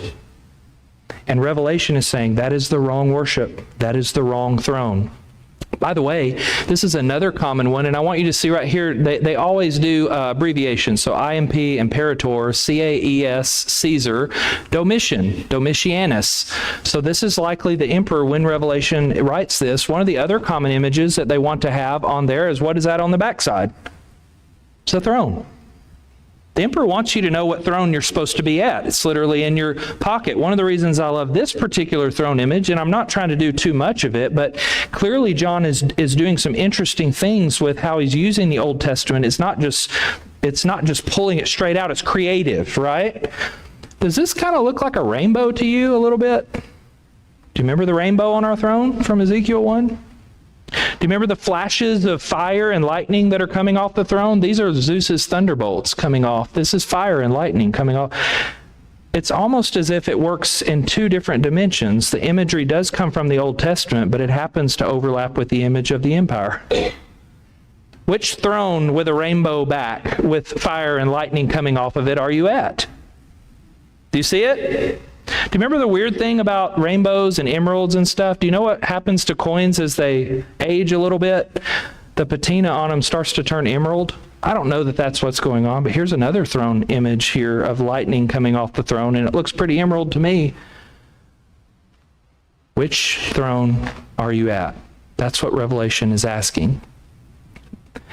And then in chapter 5, I want you to see what happens in chapter 5. So, then I saw in the right hand of the one seated on the throne a scroll written on the inside and on the back, sealed with 7 seals, and a mighty angel proclaiming with a loud voice, "Who is worthy to open the scroll and break its seals?" And no one in heaven and on earth or under the earth was able to open the scroll or to look into it. And I began to weep bitterly because no one was found to open the scroll or to look into the scroll. How many of you, if you were sitting there and somebody brought you a scroll and said, God wrote you a message on this, how many of you, if you heard that God had written a message on a scroll, how many of you would want to know what God had written on the scroll? I'd want to know. So John has shown this. Here's the scroll with God's message on it, but he can't open it. He can't read it. He doesn't know what's on this, so he's weeping about this scroll. In his right hand, he's seated on a throne, and a scroll is written on the inside and back. Where do you think this description comes from? Old Testament, Ezekiel chapter 2. I looked, and there was a hand stretched out to me. Written on it was a scroll. It had writing on the front and back. Now, by the way, you're going to have to come back for the sermon tomorrow because this scroll is going to show back up in chapter 10, and John is going to be told to eat it. And when you read that in Revelation 10, you're like, eat the scroll? Well, guess what? Ezekiel is told to eat the scroll too. This is Ezekiel 3. Eat the scroll. So I opened my mouth. He gave me the scroll. I eat the scroll. In my mouth, it was sweet as honey. In my stomach, it was bitter. Here's Revelation 10. Take and eat the scroll. It will be as honey in your mouth. I ate it. It was sweet as honey in my mouth. The stomach, it was bitter. Do you see it? Everything in Revelation that's weird was weird in the Old Testament first. All of it. The scroll is going to become the dominant image of the first 11 chapters. This is why you got to come back tomorrow for the sermon. Chapter 11, the reason it's the central chapter is because after all the 7 seals are broken on the scroll, what is the content? What did God write down? And the answer is what's in chapter 11. That's why it's the central chapters. Come back for our sermon tomorrow, and we'll talk about that. So he went and he took the scroll from the right hand of the one who was seated on the throne. This is what it would have looked like. Let me say something about this. In the ancient world, they put seals on scrolls all the time, but usually 1 seal is plenty. 2 seals, really plenty. 3 seals, absolutely overkill. 7 seals, you know the number 7, right? Represents completeness. This thing is so shut up completely that ain't nobody going to be opening this thing. And so he's weeping about who's going to open this. We actually archaeologically did find a scroll that dates to the 4th century BC. Here's the only picture we have of it because they actually cut it open to see what was inside of it, so you'll never see it intact like this again.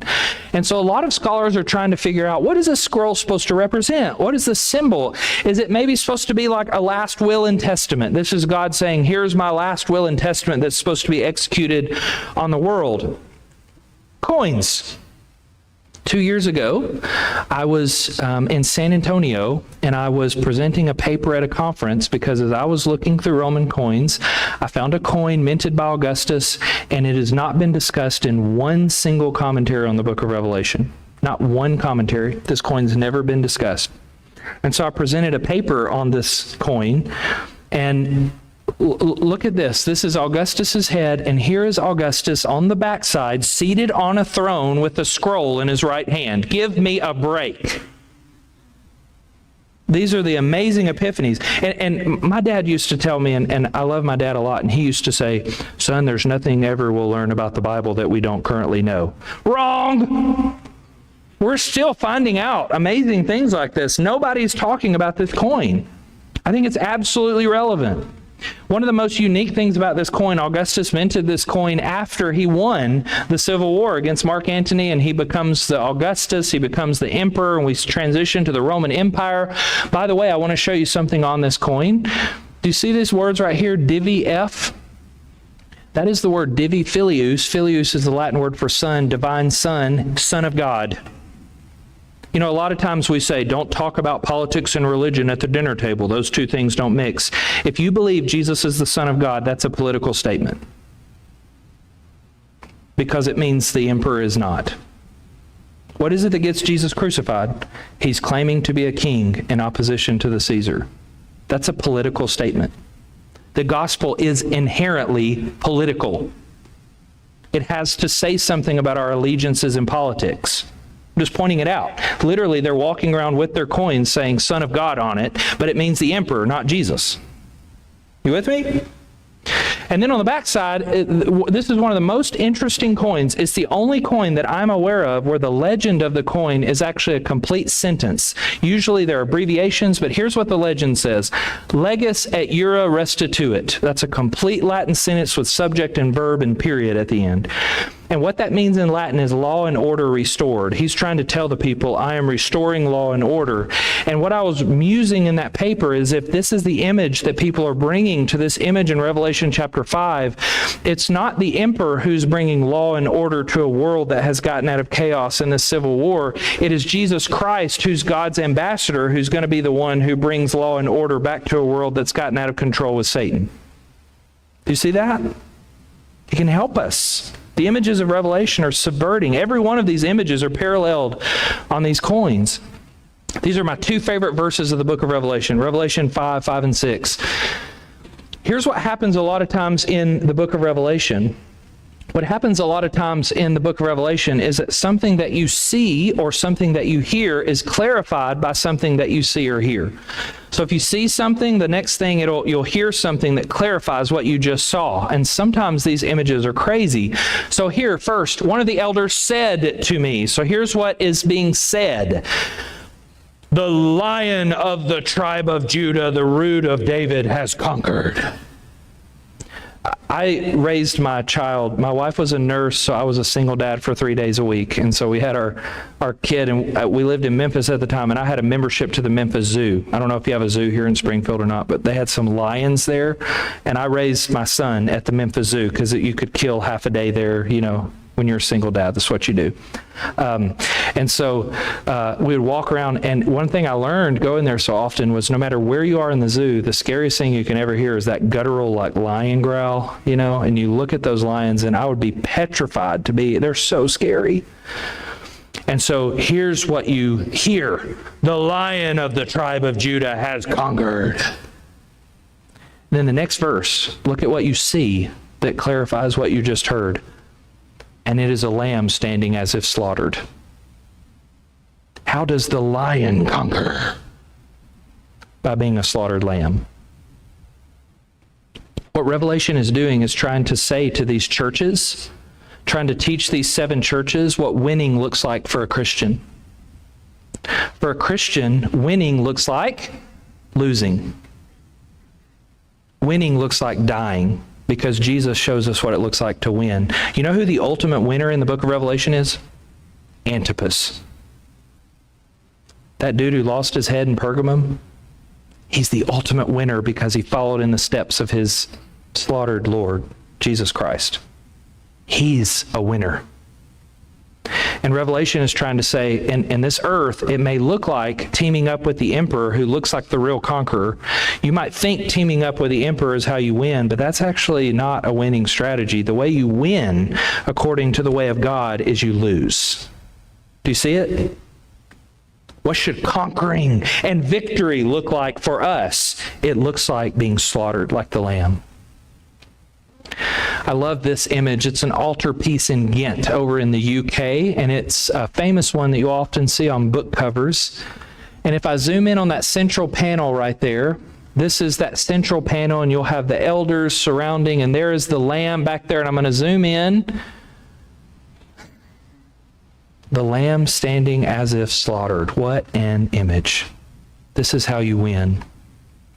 And then in chapter 5, after the Lamb has taken the scroll and is going to be God's means of restoring law and order into a world that's out of control, when he had taken the scroll, the 4 living creatures and the 24 elders, by the way, anytime the 4 living creatures or the 24 elders show up in the rest of the book, they're going to be what I like to call the worship leaders. Worship is about to break out. You need like a praise break or something. If they show up, you better get ready. You got to worship, okay?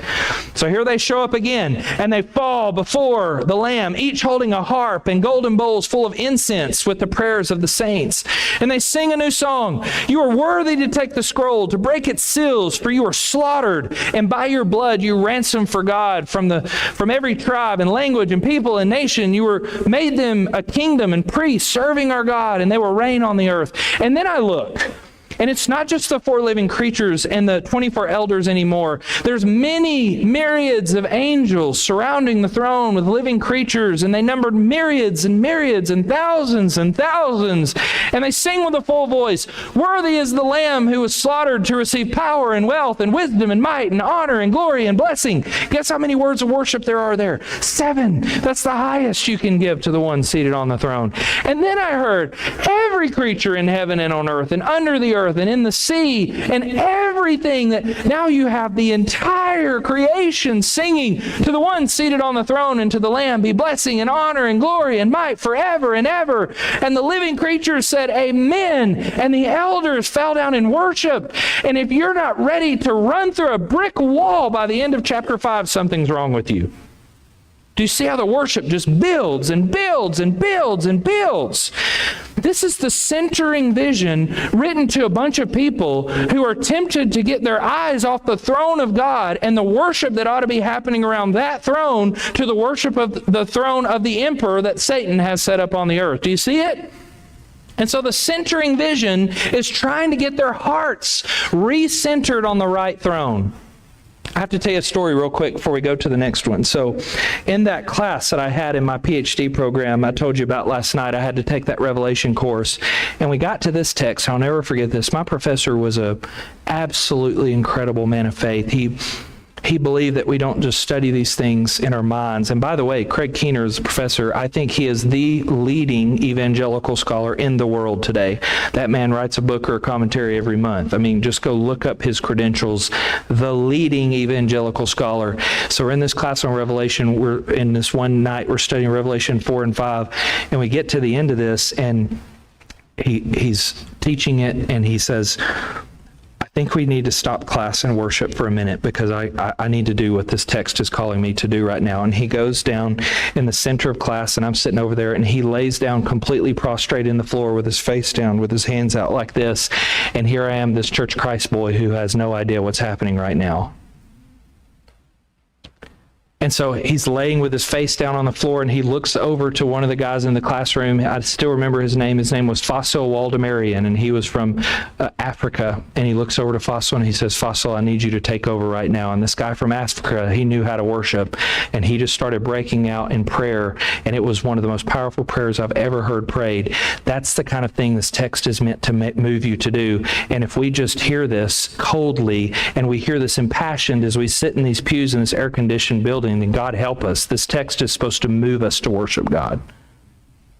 It's supposed to do something inside of us, to recenter our hearts on the worship that is at the center of the entire cosmos. You with me? Now, let's go to the second throne then. This is the Revelation 13 text, and we're going to end this with the 666 thing. So in Revelation chapter 13 at the beginning, and I saw a beast rising out of the sea with 10 horns and 7 heads, and on its horns were 10 diadems, and on its heads were blasphemous names. And the beast that I saw was like a leopard. Its feet were like a bear's, its mouth was like a lion's mouth, and the dragon gave its power and its throne and great authority. One of its heads seemed to have received a death blow, but its fatal wound had been healed. Let me just stop right there and point this out. I want you to notice this. One of the heads had received a death blow, but had survived it or been healed from it. Do you see that? In amazement, the whole earth followed the beast. They worshiped the dragon, for he had given his authority to the beast. And they worshiped the beast, saying, "Who is like the beast? Who could ever fight against the beast?" The beast was given a mouth, speaking arrogant and blasphemous words, and it was allowed to exercise authority for 42 months. It opened its mouth to speak blasphemies against God, blaspheming his name and his dwelling, that is, those who dwell in heaven. Also, it was allowed to wage war on the saints and to conquer them. It was given authority over every tribe and people and language and nation, and all the inhabitants of the earth will worship it, everyone whose name has not been written from the foundation of the world in the book of life of the Lamb that was slaughtered. And let anyone who has ears, let them hear. Now listen to how sobering this is. Put yourself in Pergamum after Antipas was martyred last Sunday. Listen to this. If you are to be taken captive, into captivity you go. If you are killed with the sword you must be killed. Here is a call for the endurance of the saints. That's a sobering verse, isn't it? So what's going on in this text? What's happening in these verses? I do want to go ahead and mention the second beast because we're going to talk about it all. But another beast rises out of the earth, and it had 2 horns like a lamb. But when it opened its mouth, it spoke like a dragon. It exercises all the authority of the first beast on its behalf. It makes the whole earth and its inhabitants worship the first beast, whose fatal wound had been healed. Do you see that again?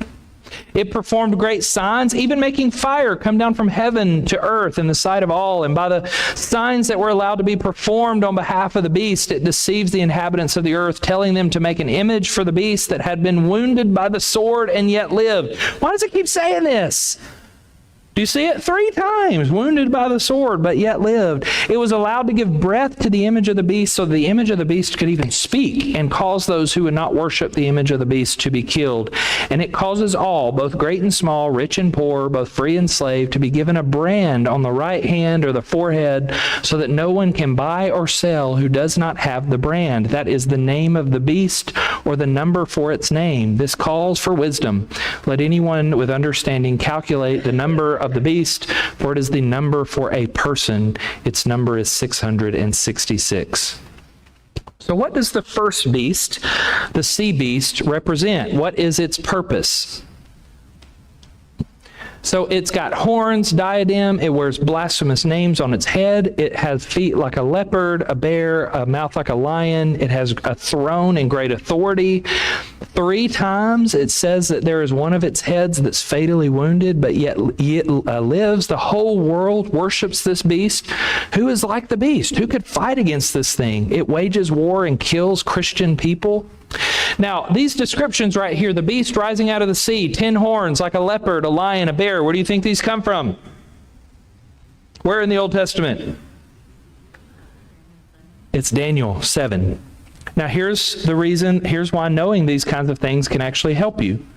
Because even if I didn't know what the beast was in Revelation 13, if I just realized that all the images for the beast in Revelation 13 come from Daniel, I'd know exactly what the beast is. Let me show you why. Do you see it?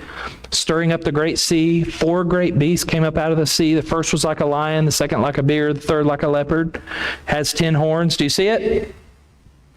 If the beast in Revelation 13 has all the characteristics of the beast in Daniel, what's the beast in Daniel? And the answer is, the beast in Daniel is 4 beasts, 4 kings. Daniel tells us what the beast is. They're the kings. In the world of the first century, who is the king? The emperor. This beast, I told you earlier, I'd prove it to you, the beast represents the emperors. But one of the things that Revelation does is, whereas Daniel, these are 4 different kingdoms, 4 different kings, Revelation says these 4 evil kingdoms are mixed into one beast, which enhances its beastliness. The Roman Empire has all the evil characteristics of all the beasts that Daniel was talking about, making it look even worse. Now, here's the thing. Look at this. This is Revelation 17. So this is 4 chapters later. This is one of those few places where the woman, the prostitute, is riding on the back of the beast with 7 heads. And this is one of those times in Revelation 17, 9, and 10 where it busts in and says, this calls for a mind of wisdom. And anytime John says this calls for a mind of wisdom, he does that in chapter 13 with the number 666 as well. He's telling you, lean in and listen. I'm about to give you a big clue here. The 7 heads of the 7 beasts are 7 kings. I didn't even need him to tell me this because I knew because of the way he used Daniel that it's 7 kings, but he actually explicitly says this. Who are the kings? The emperors. The beast represents the emperors. So why 7 heads? What does the number 7 mean? Completeness. It actually doesn't mean we need to try to figure out which 7 it was. It means all of them. If you cut inside of Nero, here's what you'd see. If you cut inside of Domitian, here's what you'd see. They're all the same. And here's what the point that Revelation is making with these emperors. They are not empowered by the goddess Roma. They are empowered to do what they do by Satan. Don't be at their throne. Don't team up with them. Now, as I go back and start to reread all of those clues, can you sort of see why people would look at the emperors and say, who could fight against them? Who could fight against the Roman Empire in the 1st century? Who is it that's waging war and killing the saints through persecution? The empire. We're going to talk about the Nero's persecution himself. Who has the whole world worshiping them? People from every nation, language, tribe. And do you see what I mean? Go through and read Revelation 13 now that you know that it's the emperors. Every single detail makes total sense about the emperors. They are the 7 kings. They stand for imperial rule. The emperors, the 7 beasts. Now, before we even get there, what's the whole job of the 2nd beast? The whole job of the 2nd beast is to get the whole world to worship the 1st beast. That's imperial cult. Do you see it? Do you see how easy this is? We've made Revelation so hard. It's really not that hard. It's imperial cult and the worship of the emperors. Now, one of the weird things that Revelation 13 says is the emperors wear blasphemous names on their heads. I don't know. Where would you go to look at blasphemous names on the emperors' heads? Hello? On their coins. Look at what they say about themselves. This is Divus Augustus, divine Augustus. This is Divus Augustus Pater. Pater, the Latin word for father. What are the emperors calling themselves? Pater Patriae, the father of the nation. There is an almighty father in the 1st century. It's the emperor. Here is Domitianus, and I've already pointed it out to you, but on a lot of them, Divi F, son of God. Here is Autocrator, Almighty Caesar. They love to mint these coins. SC is the abbreviation for Senatus Consultum. This is approved by the Senate. But whenever they conquer a people, they love to show those conquered people bowing down before them. So here's some conquered person presenting their shield over to the emperor. You may be surprised about this. You may not know this or not, but you're familiar with what Rome does to Jerusalem in 70 AD when they go down to the Jews and they wipe them off the map in 70 AD. You remember that? Right? After that, what Vespasian and Titus and Domitian actually continued to mint after that is they continued to mint coins called Judea Capta coins. Judea Capta coins. So look right here at our words. I'm going to use my other pointer here. You see Judea right here? Capta. This is a soldier standing over a Jewish woman, and she's seated with her head down like this. She's crying because she's been captured. They minted coins that they sent all out over the Roman Empire to say, we conquered Judea. We put those Jews down. They bragged about how they had conquered the Jews down in Jerusalem in 70 AD. You read Revelation 13. Who could fight against the beast who wages war on the saints? Do you see it? They're literally bragging about this. There's lots of those coins, by the way. One of the things that most scholars note, and it's rare for scholars to agree on anything, it's rare for the majority of scholars, particularly in the book of Revelation, to agree on something, but one of the things that most scholars, the majority of scholars believe, is that Revelation 13 is saturated with Nero imagery. Let me show you that. Have any of you seen Home Alone? Did you know that Elvis made an appearance in Home Alone? If you go to conspiracy theories on Reddit, you'll see that people are saying that that's Elvis making a secret appearance right there, because you've all heard, like I have, the myth or the conspiracy that Elvis didn't really die. Have you heard this? Right? He didn't really die, and at some point he's going to make an appearance. If we could go to the ancient world, there was a myth called the Nero Redivivus myth. And I don't know if you remember the myth of how Nero dies in 69 AD, but here's what happens. So, there is a fire in Rome, and I'm going to go ahead and tell you the fire story to kind of tell you how Nero dies. But there's a fire in Rome that burned down about a quarter of the city. This is 64, so it's about 5 years before Nero's death. And the fire burns down the city, a quarter of the city of Rome.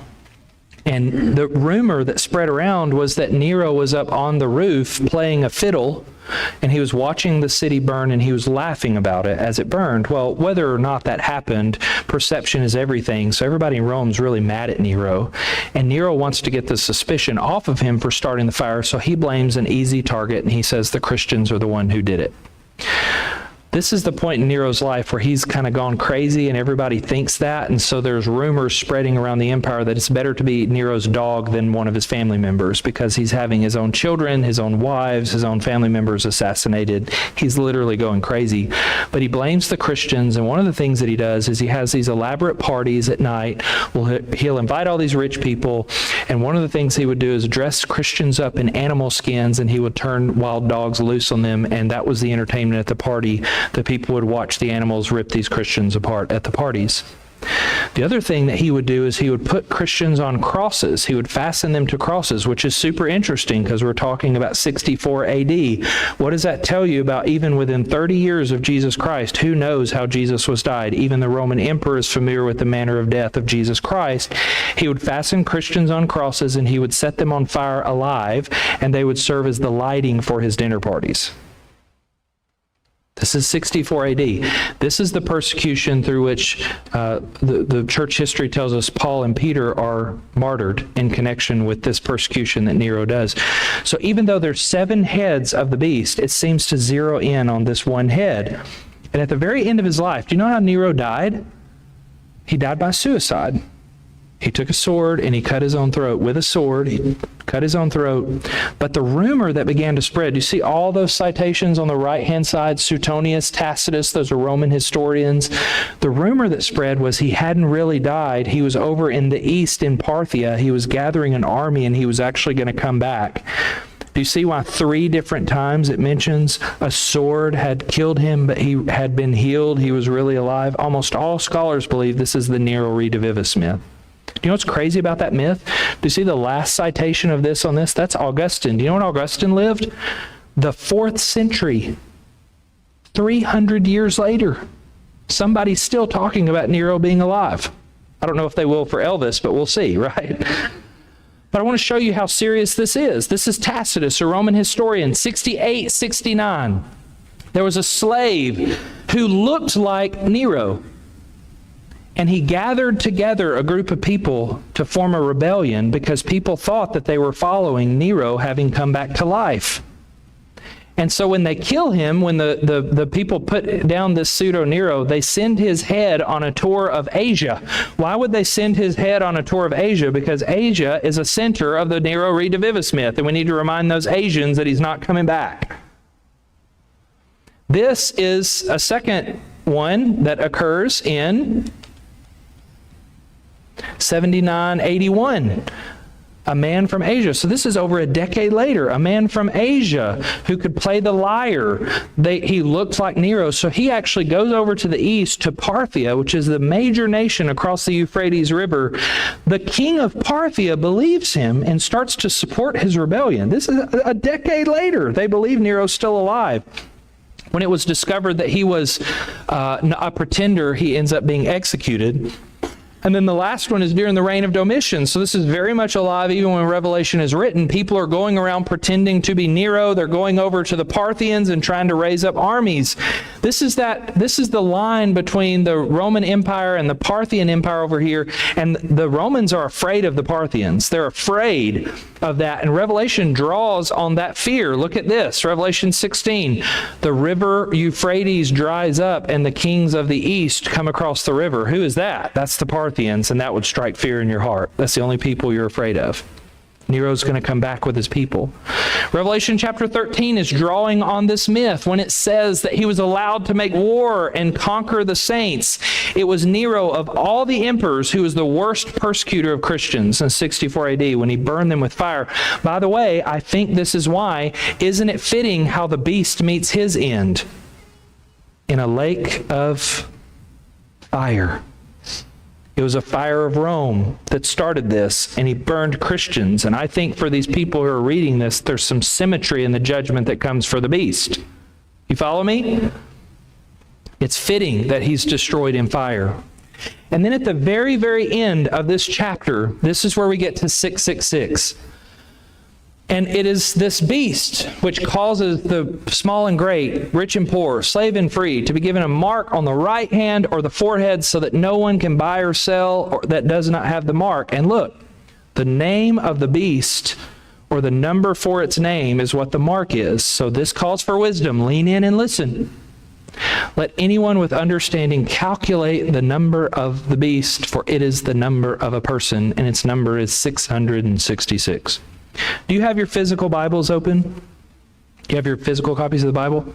Does anybody at Revelation 13:18 have a note about the number? Somebody have a note in your text about the number? Yes, what's yours? Does anybody else see that in your Bible? So what I'm saying is what I'm about to show you is not some crazy thing that I'm making up. This is something that your Bible is pointing out to you. Many manuscripts actually have 616. So look at this. This is me taking a screenshot of the English Standard Version. Many of you probably have a note like this. When you get to 666, there's a note. There's actually an alternate number. When you see these fancy P's right here, these little Gothic P's, that's the symbol for a papyrus. Anytime you have a papyrus, it is very, very early. Papyrus 47 has the reading 666. Papyrus 115 has the reading 616. So which number is it? Is his number 666 or 616? We actually have really early manuscripts that say both. Probably the most original one is 666, but because of the strong attestation for the second number, they usually include it in there to let you know that something's going on here. I actually think that is super helpful to have both of these numbers. Let me tell you why. Just over my spring break, we had spring break week before last, and I spent the entire spring break in my office writing an article for a book that's going to come out. There's an edited volume. There's a group of international scholars who are contributing different chapters to this volume. The whole book is on the number 666. And my article was on how ancient graffiti helps us understand what the number 666 is doing. And here's what you need to know. We have found graffiti from lots of ancient cities. And in 7 different cities, we have found 23 individual graffiti. And when I mean graffiti, somebody's literally, just like when you go to the bathroom on the road and you go in there and there's dirty potty humor on the wall, they did that in the ancient world too. And it was even dirtier than what I see in some of the bathrooms that I stop at. We find these inscriptions all over the Roman world that says, it's usually a man writing it to a woman, I love the woman whose number is 1038. In the ancient world, they knew how to do this thing called number calculation. Every number in the Greek alphabet is correlated, every letter in the Greek alphabet is correlated to a number. So A equals 1, beta equals 2, gamma equals 3, and so on and so forth. And so what you would do, and everybody would do this from the time they were a child, you would know exactly what your number is, and you would know the numbers of your family members, and in particular, if you were dating that special girl, you would know her number too. And so what's a way you could get her attention as she's walking around town?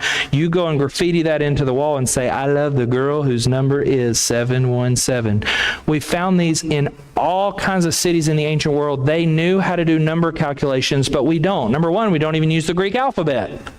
So this is a lost thing for us, but what the graffiti shows us is this is absolutely a thing that everybody in the ancient world knew how to do. You follow me? Look at these graffiti. There is a website that you can go to called ancientgraffiti.com or .org. I would not recommend it because it is very dirty. But you can look up some of these right here. Look at where these are found. Do you see the bottom right here? I picked these two. There's 23 of these from the ancient world. These are from Smyrna. They're from the marketplace in Smyrna. Do you know what one of the other 7 cities where we found about 5 of these is? Ephesus. Ephesus and Smyrna. They knew how to do number calculations in the ancient world. Let me see if I have a slide that shows you how it works. So here are the numbers up here. 1, 2, 3, 4, 5, and then we go 8, 9, 10, and we get to 50, 60, 70, 80, 90, 100, 300, 400, 500, 600, and you would know what your number is. And when you correlate those over here into the Hebrew letters, this is what everybody knew their number. And you knew your girlfriend's number, or your boyfriend's number. Okay, this is where actually those two numbers really help us. When you take the name Nero Kaiser, Nero Caesar, and you put them into Hebrew letters, look right here. Hebrew works right to left, not left to right. Look at the values, 50, 200, 6, 50, 100, 6. Nero Kaiser, Nero Caesar equals, gives you 666. But here's where it really gets cool. If you take that name and instead of using Greek, you use Latin, guess what Latin lacks? Latin lacks this final noon right here. Do you see it? Nero, you're lacking this noon, Kaiser. And guess what that value is? 50. It's really helpful to see the alternate reading, 616, because either way that it goes, it's Nero Caesar. And it depends on whether you're using Greek or Latin. Do you see it? With the Nero Redivivus myth, with the image of who's waging war on the saints, with the persecution that Nero did, everybody in the ancient world is reading Revelation 13 and knowing that this is Nero. This is the emperor. Now, by the way, Nero is only one of the 7 heads. Why zoom in on that one of the heads? And that's because I think Nero, for Christians, was the worst. And so the vision wants to zoom in on him and say, if you want to know what any of the emperors is like, they may look benevolent on the outside, but if you cut deep enough, you're going to find the same blood that was in Nero's veins. If you want to know what's at the imperial heart, look at Nero. The second land beast then is anyone, what's the whole job of the second land beast? They're trying to get people to worship the first beast. The second land beast then represents anybody who promotes the imperial cult. Anybody who gets you to worship the emperor. Now, by the way, this is new. You're the first workshop that I've done that has these pictures, so this is exciting for me. The second land beast, now when I read it, I thought this is kind of weird. It says he can call down fire from heaven, and he can do these miraculous signs, and he can do these things that like call people to worship the first beast. And when I read that, I just glanced over that. I didn't know what to make of that. And I went to a paper this past November. And in the ancient world, they had all of these ways to do signs and wonders with their statues. So one of the stories that we actually have from the 2nd century, from this thing called the Life of Alexander, Lucian actually tells us this story of a snake statue called Glykon, and people would go to get an oracle from the snake, and they had run a pipe through the snake to come to its mouth. And people would come up and they would say, I want the Glykon to give me an oracle about X, and they'd write it down. They would tell it, and then there'd be a person behind the wall who would read what they want to hear, and who would speak through the pipe, and the snake would tell them what they had told, and people would say, oh, we just got an oracle from the god. They were tricking people by speaking. So the second beast can make the statue come alive. They're doing this. Here's another thing that blew my mind. They had animatronics, mechanical animatronics in the ancient world. Some of these kinds of things go back to the 3rd century BC. The Greeks were doing this kind of stuff. You would wind the back, and you would have statues that had moving arms. And they made them where they could pour drinks. They had one where they had a goddess seated on a throne, and if you went up to her, she could pour a cup in your glass. She could pour wine in your glass. They had all these ways. They found statues where the arms will move, and so if you go up to them, the statues will move for you. There's one in that same session that I was at. There's a scholar he works at a research institute in Turkey. See how I did it correctly? And Asia Minor Research Center. He said in Pergamum, they discovered a temple where there would have been a statue over it, and they've actually found the undercover channel where somebody would go up underneath it and go up inside of the statue, and they could talk out of the statue so the people coming feel like the statues come to life. So I just keep discovering things about Revelation that I didn't know, and what it's describing here about the second beast is very plausible. You know, this is a coin minted in Pergamum. This is really cool for you. I actually have this coin. I won it in an auction down here. By the way, if you want to support my coin habit, I will take your money. But I won this coin. This is a guy in Pergamum. He's a local moneyer called M. Plautius Sylvanus. And this is him on one side, and on the other side, he wants to see the emperor's temple because he wants you to know that as a local leader, he is worshiping the emperor. Every one of the local leaders are driving people to worship the emperor. So who's the second beast who's getting everybody to worship the emperor? Who's climbing up inside of that statue to get people to believe that the emperor is doing these signs or the statue's moving? It's these people who are leading them to worship the emperor, and they're taking their eyes away from the throne. So what is the mark of the beast then? I don't want you to miss this. I want you to see the point of the mark of the beast. The point of the mark of the beast, it's either on the right hand or the forehead. And the mark of the beast allows you to buy or sell in the marketplace. And here's what I think is happening with that. The mark of the beast is about whether or not you're worshiping the emperor or not. And if you're a Christian, I hope you have started to see, in the first century, if you're a Christian who's taking your faith seriously and not doing all the emperor worship stuff, you can't just go down to the marketplace and buy stuff like everybody else can. Everything's oriented to the emperor. You would actually lose business, you'd lose your job, you're getting conflict, you're being persecuted. You don't get to just go down to the marketplace and act like everybody else. You're going to suffer in this life if you choose to be loyal to the Lamb over the beast. You follow me? The mark is going to tell you whether or not you're worshiping the beast or not. You can't just go down and buy and sell in the marketplace. And I love this. This is one of those places where chapters and verses kind of mess us up sometimes. At the end of Revelation 13, if you have the mark, you can't buy or sell in the marketplace. But at the very beginning of the next chapter, it reminds you using the same verb, but that's okay because you have been bought. You may not be able to buy, but it's okay because you've already been bought. And I can guarantee you would much rather participate in the economy of heaven than the economy of Rome.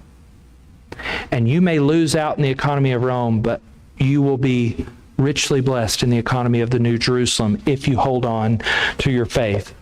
By the way, where do you think this idea of putting a mark on the forehead comes from? I accidentally just showed you. The whole idea of a mark on the forehead comes from Ezekiel. Look at this. Again, everything in Revelation comes from the Old Testament. But one of the things that's interesting about Revelation is it adds the right hand. Ezekiel only has a mark on the forehead, so why the right hand? And I believe that's because where do you have to go to pay your money that has the blasphemous names of the emperor in the marketplace? Where are you doing the buying and selling from? Where do you have to pay those coins to use? It's in your right hand. What economy are you participating in?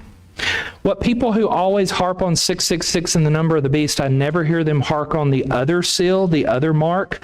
Do you know that there is a counter mark in Revelation? It's not just the mark of the beast. There is a mark that appears on the heads of the faithful and is the mark of God that appears on their foreheads. And I've never heard somebody running around 666. I've never heard somebody worried that they don't have God's mark on their forehead. You with me? There's a counter mark in Revelation. It actually shows up in chapter 9, chapter 14, chapter 22. I've never heard anybody worried that they don't have the Father's name written on their foreheads. There's a counter mark. Now here's the point of this. Here's what I think 666 is doing. Here's the whole point of the forehead thing. I think it's a way of saying where your allegiance is, whether it's to the emperor or whether to the Jesus, it'll be just as obvious as if it were right here on your forehead for everybody to see. To contemporize this is what I'd say to all of us. To contemporize this, I would tell all of us, I know where your allegiance is because of what you put on your Facebook. It's as obvious as what you post about. Do you post more about the Lamb or do you post more about the president? You with me? We make it obvious too. We just put it on our faith book. instead of our actual faces. What Revelation is saying is your allegiance will be obvious to people around you. Do you talk about the president more than you talk about Jesus Christ? And if so, you may have the wrong mark. The book of Revelation is asking, which throne are you at? The throne that is in the centering vision, or the throne of the beast, the throne of the emperor? Because what Revelation is pulling the curtain back to show us is one of Satan's greatest strategy. Look at what Satan does in Revelation. The way Satan deceives the whole world is he gives his throne over to the beast, which we've said are the emperors, and everybody's trying to... The way that Satan works to distract the world and the church is to get us distracted by politics. This is why we need to hear this message more now than ever. Because I'll just tell you, I believe the church is distracted by politics right now. And we need this book to wake us up and recenter us around the throne of God and the Lamb. Let's enjoy lunch. We'll have one more shorter session, and then we'll do a Q&A. So make sure to get your Q&A questions to me so we can do those after that last session. All right. Do you have instructions or something?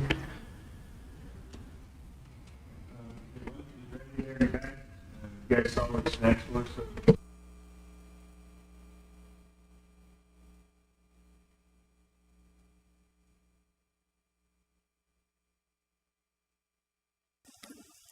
Father, thank you for today. Again, thank you so much for this time we've had together. Thank you for allowing us to learn these things. Lord, we thank you now for this food. Pray that you bless us to our nourishment. Father, we thank you for all that you do. We thank you so much for your Son. Pray this in Jesus' name. Amen.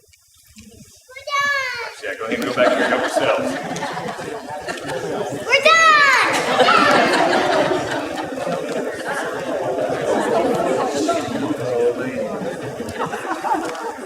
Did you sit in on Bill's class? Yeah, his favorite.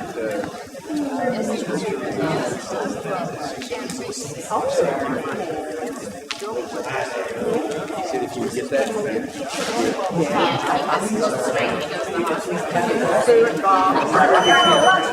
It's ready.